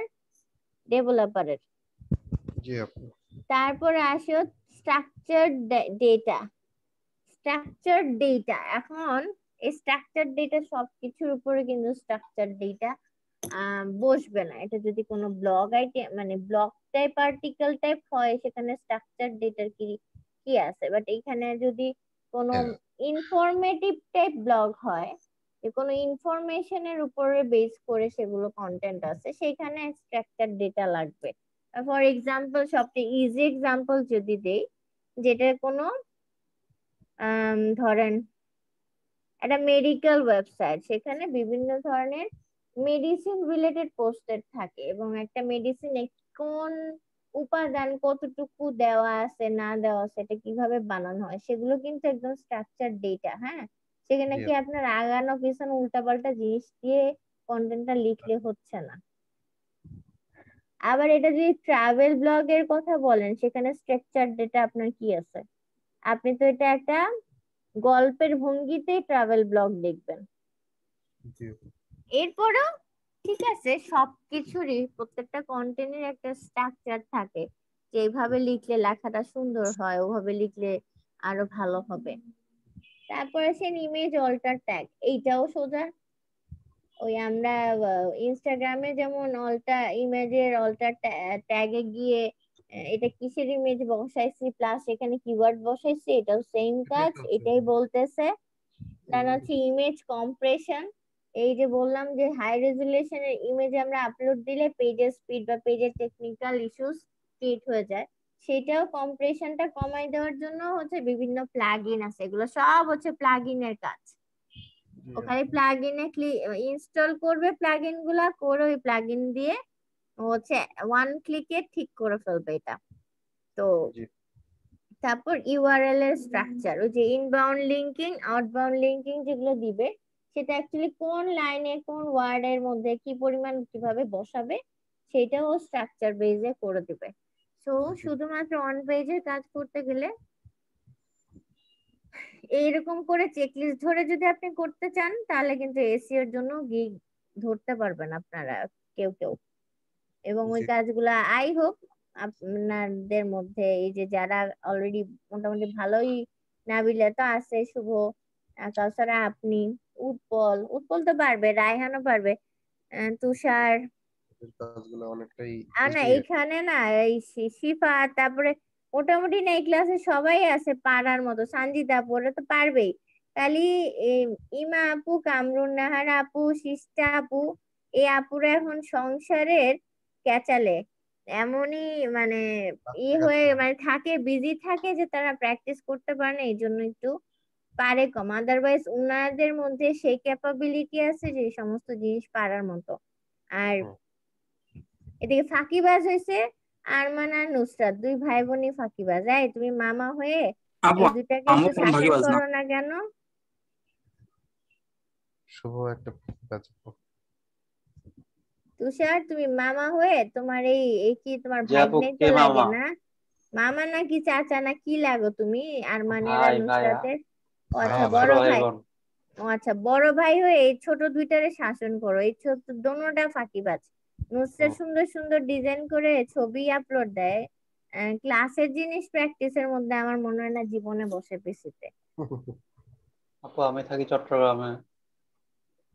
ওর আব্বু আমার কাছে বিচার দিবা আরমান আর নুসরাতের, বলবা যে হবে। ওরা দুইজন ক্লাস তো করে কিন্তু কোনো কিছু করে না, ক্লাসের কোর্সের কিছু পারে না ঠিক মতো। আচ্ছা আচ্ছা নাবিলা এখন চলে যাও আবার হচ্ছে ওয়েবসাইটের ভিতরে। তো আমরা একটা আহ, ইয়ে দিয়ে ফাইবারের গিগ দিয়ে দেখে নিলাম যে এরকম টাইপই না থাকে। নর্মালি ম্যাক্সিমাম দেখবেন এরকম চেক লিস্ট দিয়ে এই কাজগুলো করবে, এইভাবে অন পেজ করবে, অথবা অনেকে দেখবেন লিখবে যে পুরো অন পেজে যত কিছু আছে ইয়োস্ট এসইও, ইয়োস্ট প্লাগইন দিয়ে এসইও করে দিবে, অথবা র্যাঙ্ক ম্যাথ একটা আছে প্লাগইন সেটা দিয়ে করে দিবে। এগুলোই দেখবেন ঘুরে ফিরে পাবেন। তো আমাদের যে কোনো কন্টেন্ট এসইও করার জন্য প্রথমে আগে লাগবে কি পোস্ট। আমরা এসইও করব কিন্তু পেজের পোস্টের উপরে। সো আমাদের পোস্ট আগে একটা পোস্ট তো অবশ্যই থাকা লাগবে। নাবিলার এখানে কোনো পোস্ট করা আছে? না আপু, পোস্ট করা নেই। হুম। সো আমি তো আপনাদের সামনে বসে এখন একটা পোস্ট করতাম আগে। পোস্টটাকে একটা ব্লগের মেনু ক্রিয়েট করে ব্লগের মেনুর ভিতর নিয়ে যেতাম, নিয়ে দেন হচ্ছে ওই পোস্টের উপর ইয়োস প্লাগইন ইনস্টল করে ওটা দিয়ে এসএস শুরু করতাম। আচ্ছা ঠিক আছে, পোস্ট যেহেতু নাই এখন পোস্ট করতে হবে না, পোস্টটা বাদ দাও। সো আমি মুখে বলে দিচ্ছি যে আমাদের এসইও করতে হবে এই যে পোস্ট। পোস্টে গেলে আমরা হচ্ছে যেই বায়ারের কাজ করতে যাব বায়ারের অল পোস্টে চলে যাব। অল পোস্টে ক্লিক করলে বায়ারের ওই ওয়েবসাইটে যতগুলো পোস্ট করা আছে সবগুলো পোস্টের লিস্ট এখানে চলে আসবে, এবং দেন আমরা হচ্ছে একটা একটা ধরে পোস্টের ভিতরে যাব এন্ড হচ্ছে ওইটাকে এসইও করব। আর এসইওর হ্যাঁ এসইও করার জন্য আমাদের কি লাগবে, কিছু প্লাগইন লাগবে, এবং যেটা সবচেয়ে পপুলার প্লাগইন সেই প্লাগইনটার নাম হচ্ছে ইয়োস্ট, YOAST, ইয়োস্ট প্লাগইন। আমরা যে কোনো প্লাগইন ইনস্টল করতে কোথায় যাই, এই যে আমাদের যে প্লাগইন অপশনটা আছে প্লাগইনে যাও, যাওয়ার পরে অ্যাড নিউতে ক্লিক করব। আমরা অ্যাড নিউতে ক্লিক করলে আমাদের প্লাগইন ইনস্টলার পেজটা ওপেন হয়ে যাবে। এখানে এসে আমরা ওই সার্চ বাটনে ইয়োস্ট এসইও লিখবো, বা জাস্ট ইয়োস্ট লিখলেই দেখবেন যে ইয়োস্ট এর প্লাগইনটা চলে আসবে। লেখেন আপনি ইউজড, YOUST। YOAST।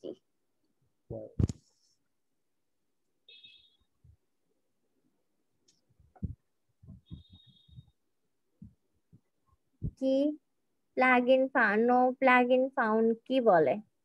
না আচ্ছা তুমি খালি এসইও লেখো, আসছে এসইও লেখো, ওই যে বানানে ভুল ছিল, YOAST তো বলছি।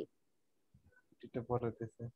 আচ্ছা এনিওয়েজ এই যে প্রথমটা ওয়াই এর মধ্যে পার্পল কালারের মধ্যে তিনটা গোল্লা গোল্লা, এটাই হচ্ছে আমাদের ইয়োস্ট এসইও। এটাই হচ্ছে সবচেয়ে পপুলার অন পেজ এসইওর জন্য ব্যবহার করা হয় সবাই। ওয়ার্ডপ্রেসের আবার বলে রাখতেছি, ওয়ার্ডপ্রেস রিলেটেড যে সমস্ত ওয়েবসাইট ওই সমস্ত ওয়েবসাইটের এসইওর জন্য এই এই প্লাগইনটাই ব্যবহার করে ম্যাক্সিমাম। তো আমরা এটাকে ইনস্টল করে ফেলি। যে কোনো প্লাগইন ইনস্টল করতে কি করতে হয়, প্রথমে ইনস্টল নাও ক্লিক করব, দেন হচ্ছে অ্যাক্টিভেটেড দিব। তো এটা আমার ইনস্টল হয়ে যাবে। আর যখন ইনস্টল হয়ে যাবে উপরে দেখবেন যে আমার একটা সাইন চলে আসবে ওয়াই আকার লেখা। আবার এইদিকে আমার মেনুতেও আমার ইয়োস্ট এসইও যে মেনুতে এসইও দেখেন ওয়াই অ্যাড হয়ে গেছে। তাকান সবাই বাম দিকে মেনুটার মধ্যে, যে উপরে নাবিলা তো ক্লিক করলো সেখানেও আসছে, আবার এইদিকে দেখেন নিচে বাম দিকে মেনু এখানেও চলে আসছে। তো দুইটা জায়গাতে চলে আসছে। এই গেল আমাদের প্লাগইন ইনস্টল করার কাজ, এটা সবাইকে করতে হবে। আর সেকেন্ড আসেন, বায়ার আপনাকে তার পুরো ওয়েবসাইটের কি দিয়ে দিবে, অ্যাক্সেস দিয়ে দিবে? না, পুরো ওয়েবসাইটে অ্যাক্সেস দিবে না। বায়ার যখন আপনাকে এসইওর কাজ দিবে, তো অনেক বায়ার আবার সেটা নিজে বুঝে না যে কোথা থেকে কি করতে হবে। তো এই জিনিসটা আমাদেরকে অনেক সময় বায়ারকে বলে দিতে হয় যে আপনি এখান থেকে এখানে গিয়ে আমাকে আপনার রোল দেন। তো বায়ার রোল দিবে কোথায়? এই যে মেনুতে। বায়ারকে বলবেন যে আপনি আপনার অ্যাডমিন প্যানেলে যান, গিয়ে দেখবেন ইউজার একটা জায়গা আছে, ওখানে গিয়ে অ্যাড নিউতে ক্লিক করবেন। ইউজারে ক্লিক করলে অল ইউজার, দেন অ্যাড নিউ, দেন প্রোফাইল, এরকম তিনটা অপশন আসে। সেখানে হচ্ছে অ্যাড নিউতে ক্লিক করতে হবে আমাদেরকে। অ্যাড নিউতে ক্লিক করলে যে ড্যাশবোর্ডটা আসবে, ক্লিক করেন। বায়ার আমাদেরকে রোল দিবে, তো নইলে তো আমরা এসিওর কাজ, বায়ারের এই পোস্টে সে এসিওর কাজ করব কিভাবে? তো এখানে বায়ার আমাদের ফার্স্ট নেম লাস্ট নেম, আমাদের ওয়েবসাইট তো থাকবে না, এটা ম্যান্ডেটরি না, ফার্স্ট নেম লাস্ট নেম দিবে। দেন হচ্ছে জেনারেট পাসওয়ার্ড। আপনি এমনি নিজের নামগুলি লিখেন, যে নিজে নিজেরটা দিলেন।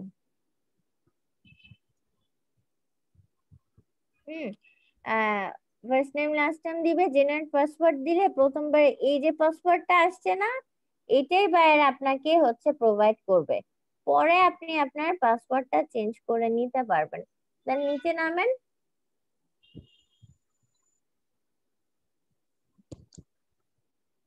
তারপর নিচে নামেন, এই যে দেখেন এখানে রোল দেয়া আছে, রোল।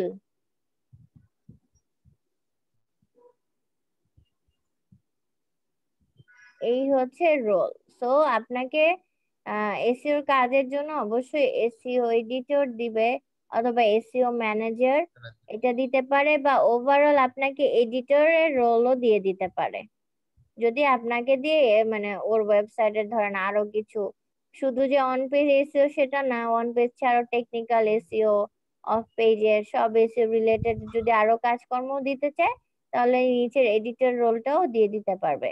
অ্যাডমিনিস্ট্রেটর রোল দিলে আপনি পুরো অ্যাডমিন প্যানেলের সবকিছুরই হচ্ছে অ্যাক্সেস পেয়ে যাবেন। তো আমরা বাইরের কাছ থেকে এডিটর রোল বা এসইও ম্যানেজার রোল বা এসইও এডিটর, এই রোলগুলোই হচ্ছে বায়ার আমাদেরকে দিবে। দেন হচ্ছে অ্যাড নিউ ইউজার দিলে হচ্ছে গিয়ে আমরা অ্যাড হয়ে যাব। দেন ক্লিক করেন, একটু ক্লিক করে দেখ, একটা এসইও রোল সিলেক্ট করছেন, এটা এসইও রোল সিলেক্ট করে নেন। দেন অ্যাড নিউতে ক্লিক করেন। পাসওয়ার্ডটা আগেই করে দিন। আর আপনার ইয়ে করার আগে বায়ারকে কিন্তু বলবেন পাসওয়ার্ডটা নিয়ে রাখতে, হ্যাঁ। তারপরে এই যে দেখেন যে ইমেল অ্যাড্রেস তো দিতে হবে, ভুলেই গেছি আমি এখানে বলতে, ওই যে আমার তো ঝাপসার পিছনে এটা পড়ে গেছে। আমি তো বলি ইমেল তো দিতে হবে, ইমেলের জায়গা কই? আমি দেখতেছি খালি ফার্স্ট নেম লাস্ট নেম থেকে। তো অবশ্যই ইমেল অ্যাড্রেস দিতে হবে, হ্যাঁ, ইমেল অ্যাড্রেস ছাড়া হবে না। ইমেল অ্যাড্রেস না, নাম টাম, তার হচ্ছে রোল, আর পাসওয়ার্ডটা এই যে ভক্কর চক্কর হাবিজাবি পাসওয়ার্ডটাই নিবে বায়ার, এটাই আপনাকে দিবে। তারপর হচ্ছে রোলের ইয়ে দিয়ে আপনাকে অ্যাড নিউ ইউজার করে দিলে আপনার ইমেলে চলে আসবে সেটা। দেন ইমেল পাসওয়ার্ডটা আর ইয়েটা নিয়ে ওর ওয়েবসাইটের লিংকে ঢুকবেন, ঢুকে হচ্ছে আমরা এখন যেরকম লগ ইন করি আমাদের ওয়েবসাইট সাবডোমেনে যেভাবে লগ ইন করি, ঠিক সেভাবেই বায়ারের ডোমেনেও আমরা লগ ইন করে পরে এসিওর কাজ করব। তো আজকের জন্য এটুকু থাক, 10টাও বেজে গেছে। এভাবে করে আসলে ক্লাস নেওয়াটা খুবই বেশি কষ্টকর হয়ে যায়, আর বোঝার জন্য কষ্টকর হয়ে যায়। বাট আমি আজকে আপনাদেরকে ইয়ে দিয়ে দিব, ওই ক্লাসের এসইওর অন পেজ এসইওর যে ফার্স্ট ভিডিও লিংকটা দিয়ে দিব, আপনারা সবাই ওইটা একটু দেখে নিন। একবার দেখে নিতে পারলে আগামীকালকে তাহলে আমি যখন আবার বুঝাবো তখন দেখবেন যে আরো ইজি হয়ে যাবে বুঝতে। ঠিক আছে, তাহলে আমি রেকর্ডিং অন করছিলাম আজকে, হ্যাঁ করছি।